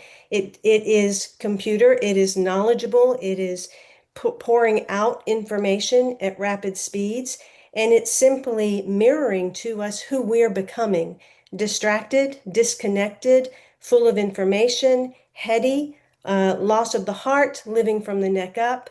And if we start to realize, okay, that's how I disconnect and I become the computer myself, This is an invitation for me to find my humanity again, find my emotions, feel my feelings, tap back into what it means to be human. And when we do that, we will meet our dark places. We will meet our shadow. We will learn how to love and embrace that shadow, not kill it off, not destroy it, not avoid it. We will learn how to embrace that ego. And instead of the ego dragging us around in chains, having us do what its agenda, we will finally embrace the ego in a way that it kneels before us and it starts to say, how can I serve you, my soul? This is where we must go. We must meet the animal, the rhythms and the pulses and the vibrations that are resting inside of the body in our cells that come from ages 0 to 7, 7 to 14, 14 to 21, that are our subconscious impulses that we're not even in touch with. We must meet the monster inside, because the mirror images of all that is appearing in our world that we want to call evil and call the monster, we must find those faces within ourselves. And we must understand that those parts of ourselves are calling for love. And as we meet these various parts of ourselves, then we dissolve the artificial intelligence within us. Our humanity meets divinity. And through that compassion of accepting ourselves, loving ourselves, embracing ourselves, then not only do we treat everyone else as one, we don't become that group of fingers that's attacking the thumb. We start to see one another as each other, but also then we have the right consciousness to operate AI. As long as we're not in touch with our own hearts, our own compassion, our own self-love, then the agendas will go wayward. Will be distracted. We will be unconscious. And we have to understand that as human beings, we are naturally negative. That is why the self-help industry is a billion-dollar industry. That is why people proclaim affirmations constantly, is because we're trying to program the computer. We must understand that the inner work is the most vital work of our time right now. And that if we don't want to become artificial intelligence that is controlled by further artificial intelligence, then we have to return to the very basics, the core of ourselves, the center, the heart, the self-love, the shadow, the pain, the darkness, the light, all of it. And the things that we don't want to face or the things that trigger us, that is the work to do, to find the neutrality and the compassion for those places. I truly believe that one person can change this world, and you are that one. And as each one of our ones do that, then we create a world of oneness. So whatever shows up outside of you, it is a sign pointing you back to you. That is the whole purpose of signs. Well, I'm going to keep you on camera because there's a specific question about signs. Susan Bloomquist asks, when receiving signs from the universe, how does one know when the sign is a genuine pointer or something to divert our attention? Well, first we have to understand why signs appear. Signs appear and they appear repeatedly to get our attention, and it is because we are distracted. So you're going to see that number repeatedly, or you're going to see that word or that animal repeatedly, because the universe knows we're distracted. So it's going to keep tapping us on the shoulder until it gets our attention. And when it gets our attention, it's pointing us back inside. The truth is, we've forgotten how to trust. We don't trust that which we call God, source, universe. We don't trust life. We don't trust ourselves. And so the signs show up so that we reconnect with that basis of trust and inner authority that is within us, so that we amplify once again our intuition and ground back in that creative capacity. We are sons and daughters of creation. We are creating the signs. No one else is. The signs are part of what the soul has implanted here to bring us back to ourselves. And so there's two types of signs. The ones that are really meant for you to deeply inquire upon, they're just going to catch your eye. You don't need to go looking for them. They're going to create a pause. You're going to find you notice something and all of a sudden you catch your breath, or you find yourself in a distant place just focused on that. And that is a sign. And usually you're asking yourself a question in that moment, or you're worrying about something, or you're dreaming a dream that you just don't think is possible. And those pause moments are when your soul is saying to you and the universe is saying to you, we've got your back. Take a step. Be part of the conversation. Take a step. That's your part of this conversation with the universe. And then more generally, I really invite you to look at everything as signs. And if you want to have a more in-depth understanding of that, my course at Sacred Stories, that is the Signs of Life, Sacred Encounters, that is out right now, goes completely in depth into all of those types of things. I call signs, sacred encounters, turning points, and divine guideposts. AI is a turning point. It's trying to turn us back in. All of the global events right now are turning points. And so ask yourself, is this a sign? And if it is, what is this sign here to show me about me? You are not on a journey. You are the journey. You are not in the world. You are the world and every piece and part in it.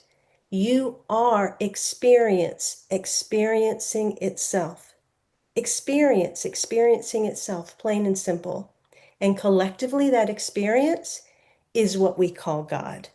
And so I love the fact that the signs that have appeared for you today in each one of us, in the songs, in the light, in the color, in the sounds, are such a beautiful reflection of exactly who you are. So Simran, Scott just brought me on because I have a burning question. Your share tonight has absolutely lit me up in ways that I didn't even know I could be lit up.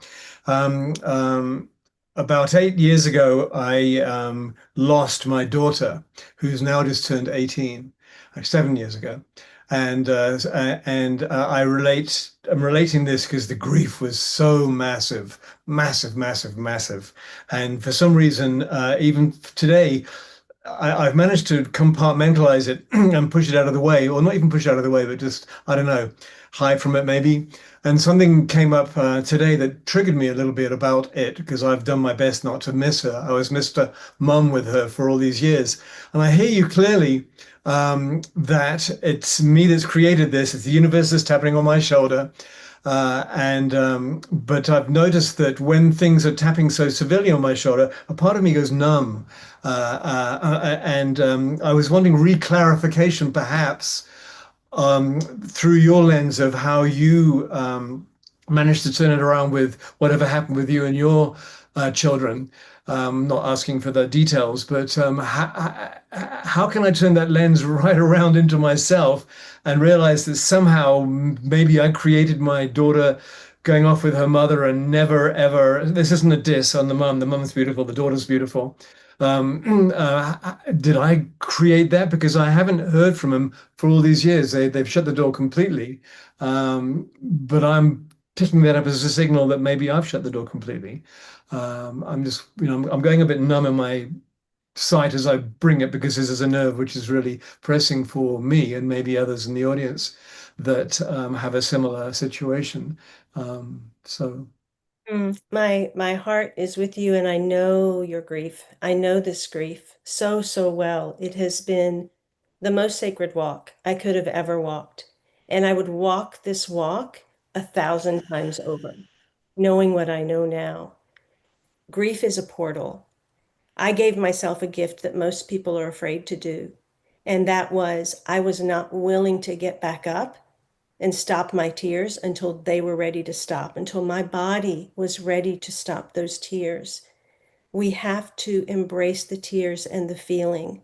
There is a magic there. There is something beyond that wall if we will let ourselves be swallowed whole by it. And I know that sounds scary, because it doesn't sound scary. Sorry to jump in here. I grieved I cried for a year and I had to somehow turn it off because it was interfering with everything else in my life. And maybe it was waiting for you and this moment of reflection. Yes, yes, I understand. And my tears lasted for 7 years. And what that taught me, and I stopped all of my work for 7 years because I knew there was something in this. If this had entered my life, the divine was trying to take me to a place. And it was through that grief that I was able to really meet the deepest, darkest places of myself. And for us to really tap into the divine, we have to allow everything to be dissolved and absorbed. And so we can think love, we can think higher consciousness, we can think our way anywhere. But have we integrated it? Have we truly felt it? Do we know it through every single cell? And what I discovered was part of my path. And this speaks a little bit to what Joanna was saying in her mythologies of the goddesses, because you literally were beginning to live that path of the goddess, going down into Hades and being overtaken by the darkness so that at some point you could come back out, which is the journey that I've been on. And when we do that, when we allow ourselves to go down into Hades and be taken over by the darkness, the true light illuminates. I found that the first tears I cried were my tears. They were the identity, the part of me that thinks I am this person named Simran that has whatever past I have. And then the tears stopped for a period of a few months, and then they started again for another 1.5 years. And I didn't know what that was. And so I just kept letting them come and asking, what are these tears? And then I realized my mother lost her children. My sister lost her children. My grandmother lost her children. Every woman in my family lineage has lost their children as far back as I could trace. And none of them ever felt it. They never felt it. How many men in your lineage have never felt their tears, never felt their emotion? Pretty much all of them. And it's interesting as you bring that up because my mother's mother lost her daughter, and I know that she never felt it. I mean, she did for 10 minutes and then went back and started washing the dishes again. So yes, we become these portals that we then are these channels for the backed up grief to come. If we look at what's going on in the world right now, a lot of the pain, the suffering, the dominance, the anger, the rage, all of that that's being expressed by those people over there that we want to point fingers at, it's being expressed because so much emotion has been suppressed by all of us. And so we are requiring these people to show up this way so that we hurt bad enough to eventually finally tap into this emotion that we are holding inside. If we would just feel what we need to feel, we would actually release those people from having to play those roles to get us to feel. And so my tears stopped after that 1.5 years. And then after a few months, it started again. And I'm like, okay, what is this now? And then the next 1.5 years, the tears were going. And the more I inquired, it went all the way back. It went back to Mary Magdalene. It went back to Mother Mary. It went back to ancient goddesses. It went back to so many places where there was such abominations on this planet that the tears were never enough that were shed.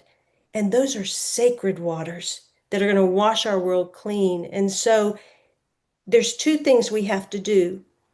We have to feel that fully. And when it wants to come, we have to let it come because something will open.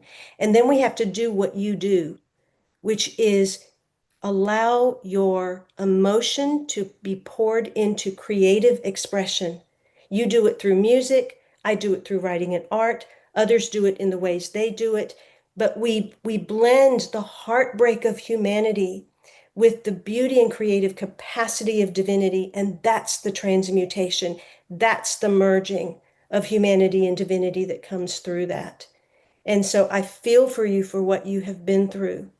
And I ask you to walk that walk of humanity and be that example to so many men and others who are going through all kinds of losses or have been, while yes. also expressing that incredible divinity of your voice and your heart and your soul. It is done. Thank you. I got some homework to do. Thank you so much. Mm.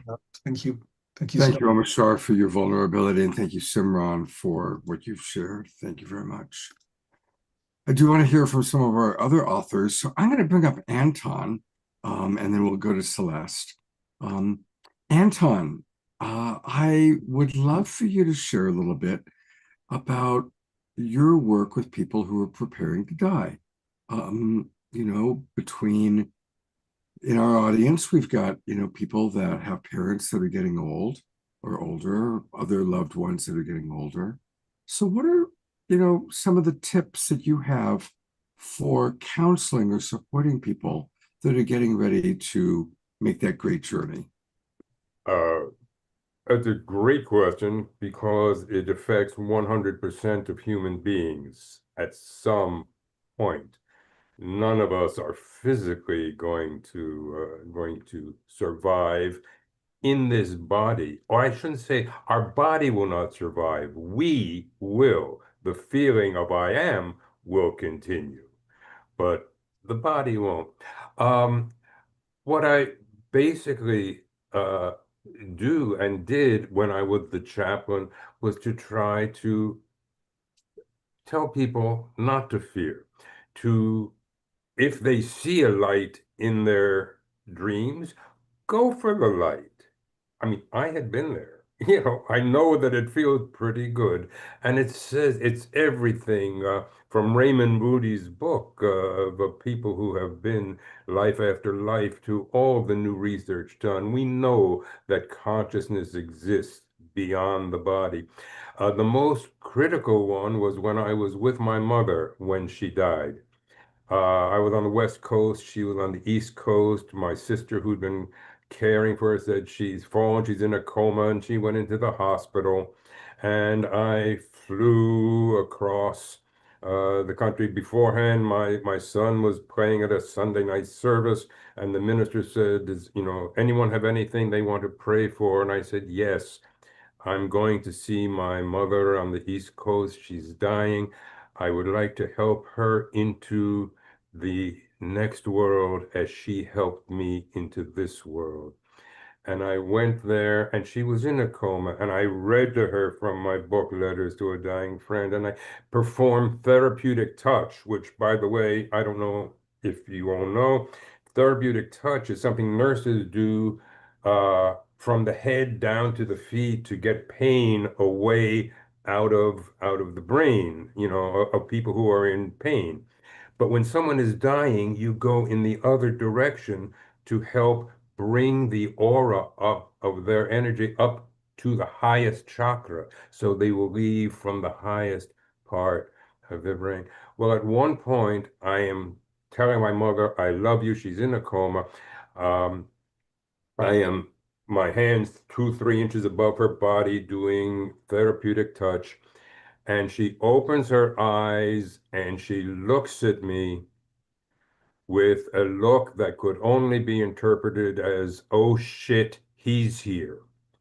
Because my younger sister was named her guardian and caregiver because she said, you're so woo-woo now that if I were ever ill, you just want me to go. You would just say, go, go. And she saw me, oh my God, he's here from the other side. This must be the time. She closed her eyes again, and I saw the beat on her artery. And I kept telling her, we love you, Mom. You've been a great mother. Look, go for the light, follow the light. This is the time. And it got less and less and less.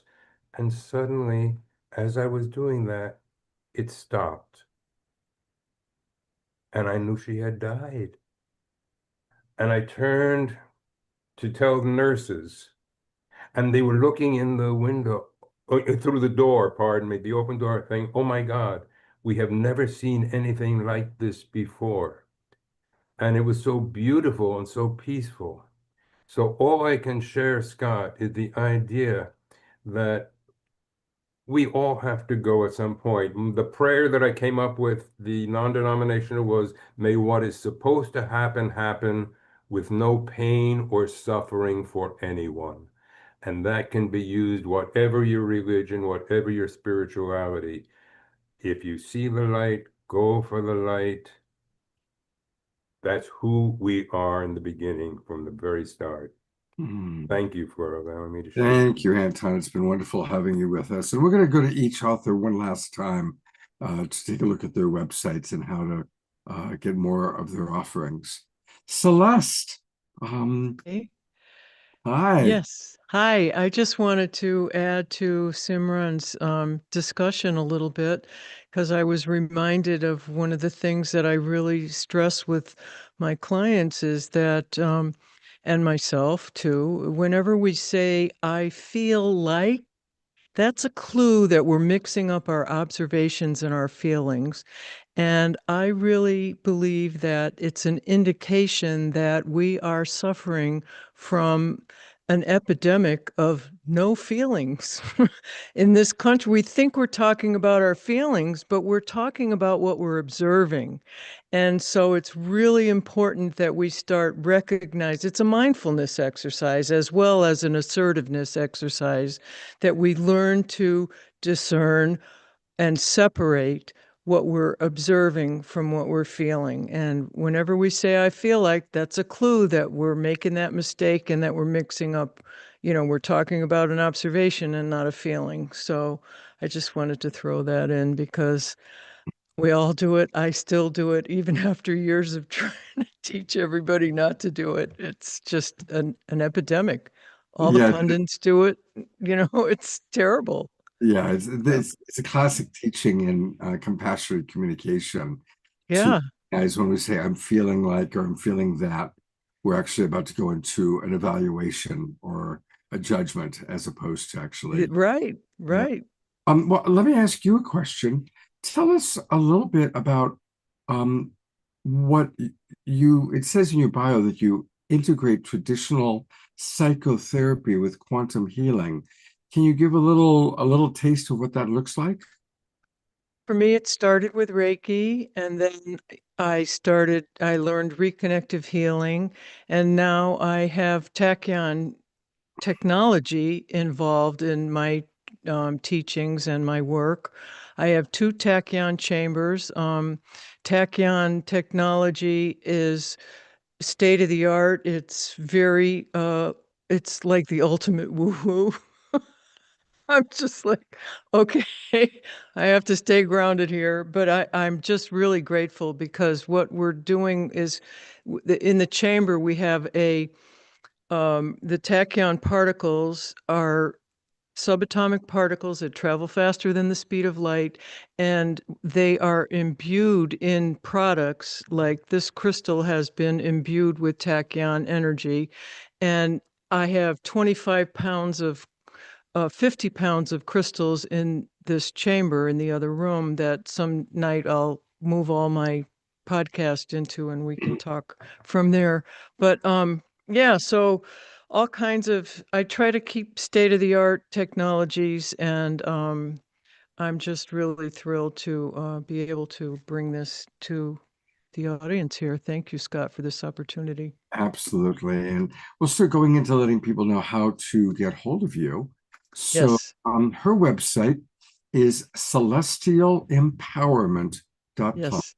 Celestialempowerment.com. And when you go there, the first thing it's going to ask you to do is what I'm doing right now, putting your name and email address so you can Yay. kind of track all the good things that she's doing.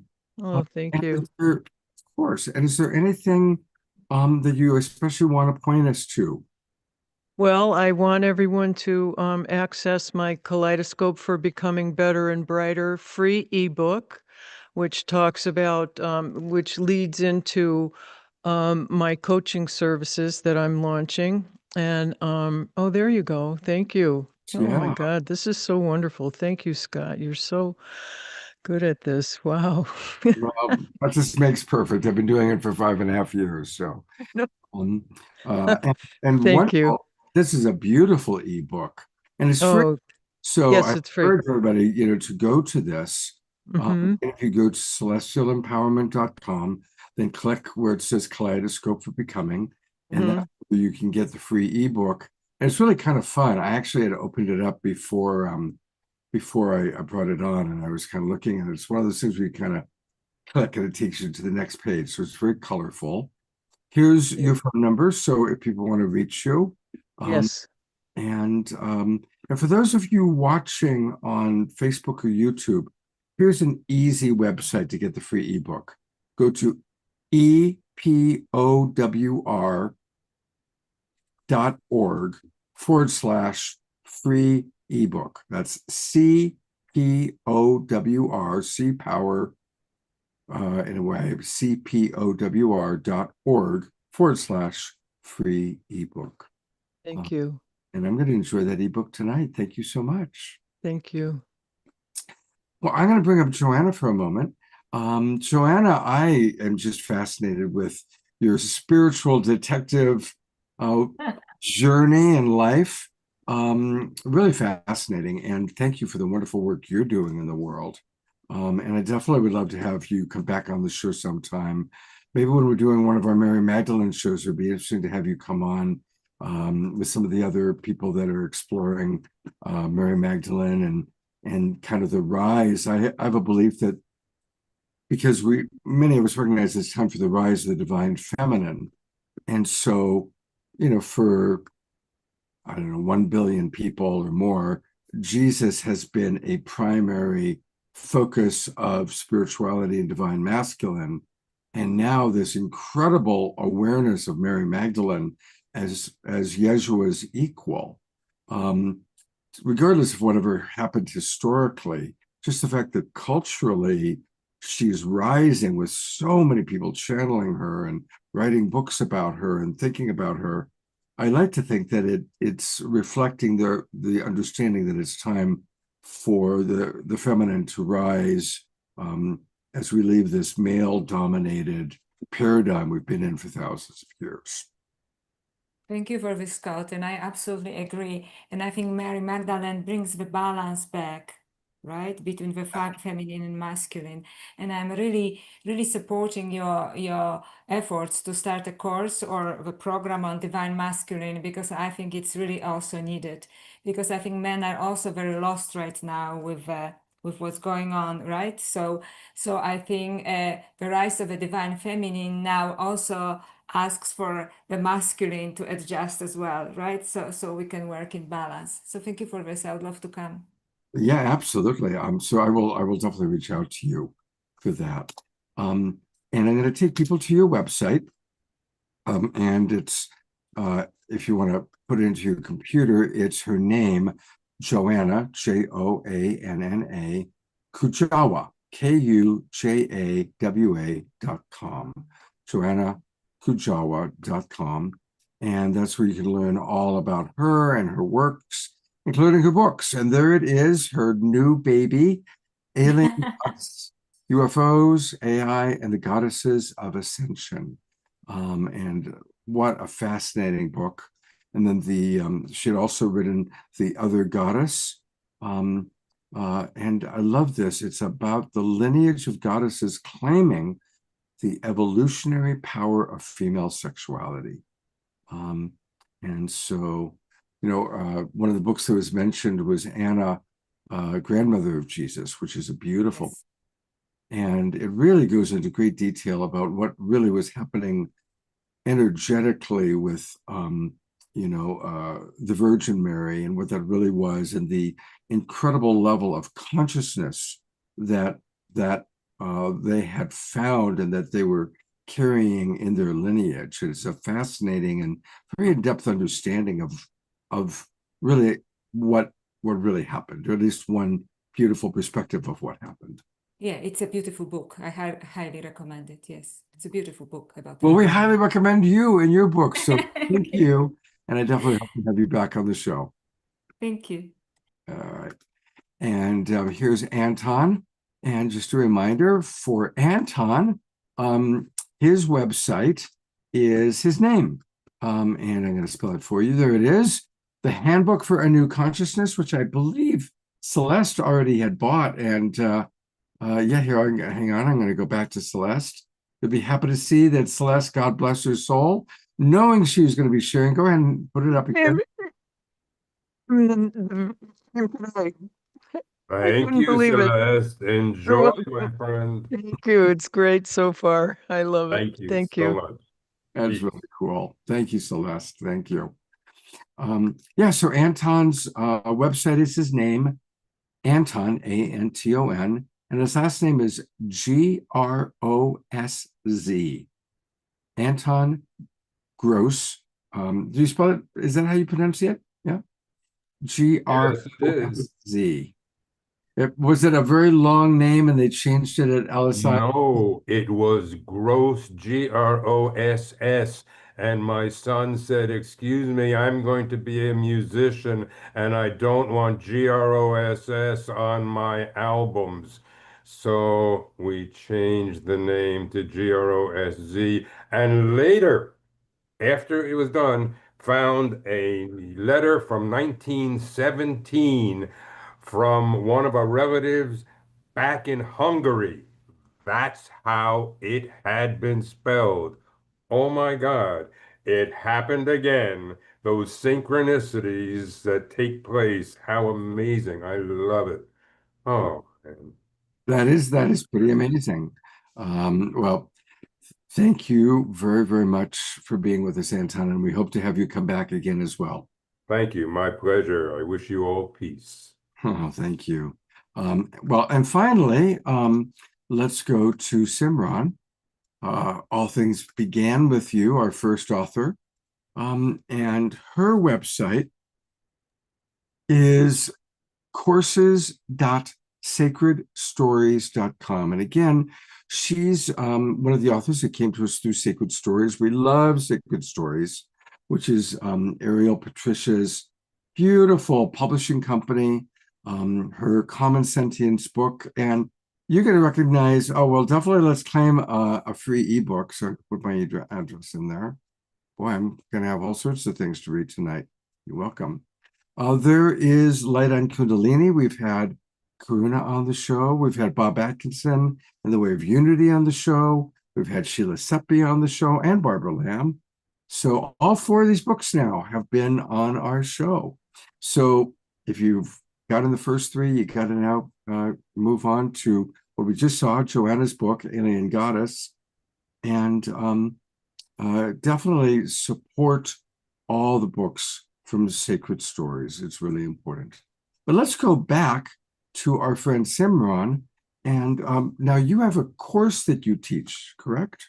Yes, I've created a course with Sacred Stories, and it's all about signs. I had written a book titled Signs, Sacred Encounters, and this is an 8-module course that is really in-depth, that really explains every level of signs from the individual experience and all the ways that it shows up, all the way to collectively how we can utilize the collective signs to not only expand our own deepening into the layers of ourselves, but then use that to shift our world, because the world really is showing up for us to go into these deeper places, and signs become such an ideal personal growth path. And this is the book that originated, which is Signs, and then the course came after that.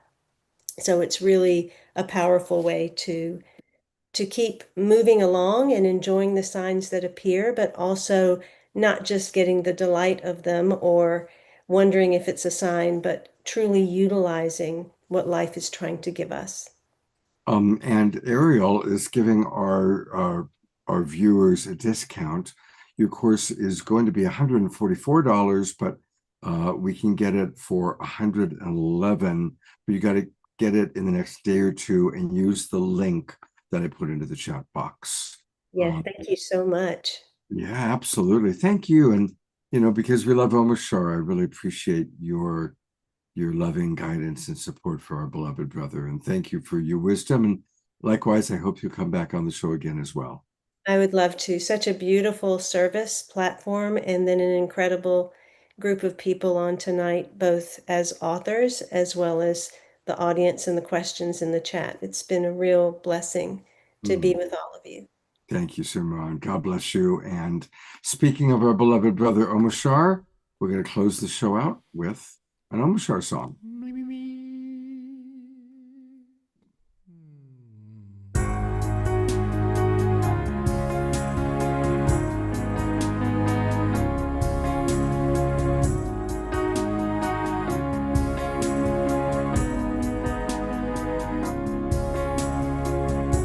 The one I am has always been here, whispering songs of life and love. Come with knowing our day draws nearer. Come with joy and endless love.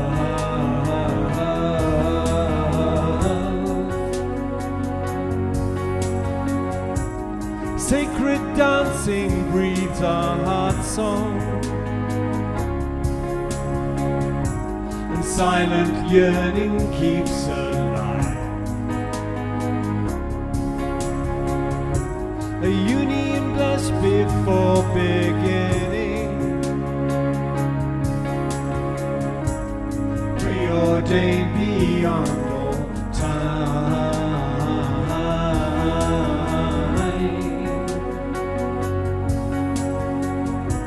Each step I take is one step closer to you, a joyous stride into the new. Each breath I breathe takes me inside your heart.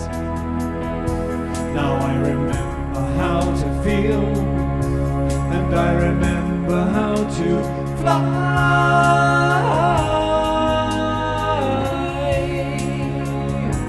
The one I am, fly. I am that I am, open to our sacred merger, and shedding tears of divine bliss. Every movement tells a story, and nothing could compare with this.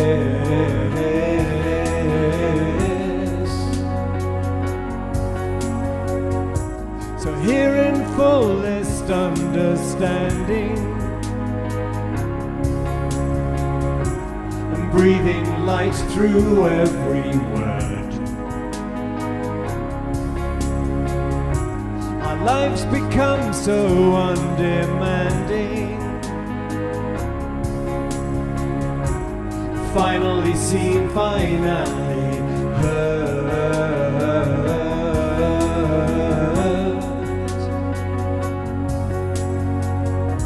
Each step I take is one step closer to you, a joyous stride into the new.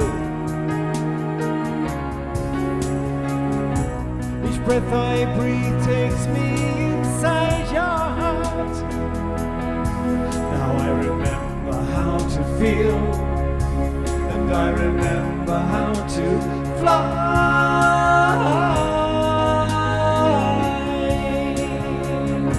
The one I am, fly. I am that I am, the one I am. I am that I am, the one I am. I am that I am.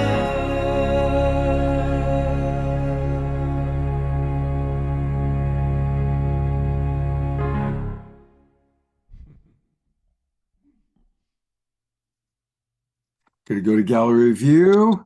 Whoops, I turned my video camera off. That was an accident. Hello, hello. Hello, hello. Thank you. That was awesome. Thank you, dancers. Thank you, authors. Holy smoke. The whole evening has been awesome. Thank you so much. I'm absolutely filled. Yeah, it was. This has been a really good, really good show. So again, thank you again, Celeste, Anton, Simran, and Joanna. Thank you very much.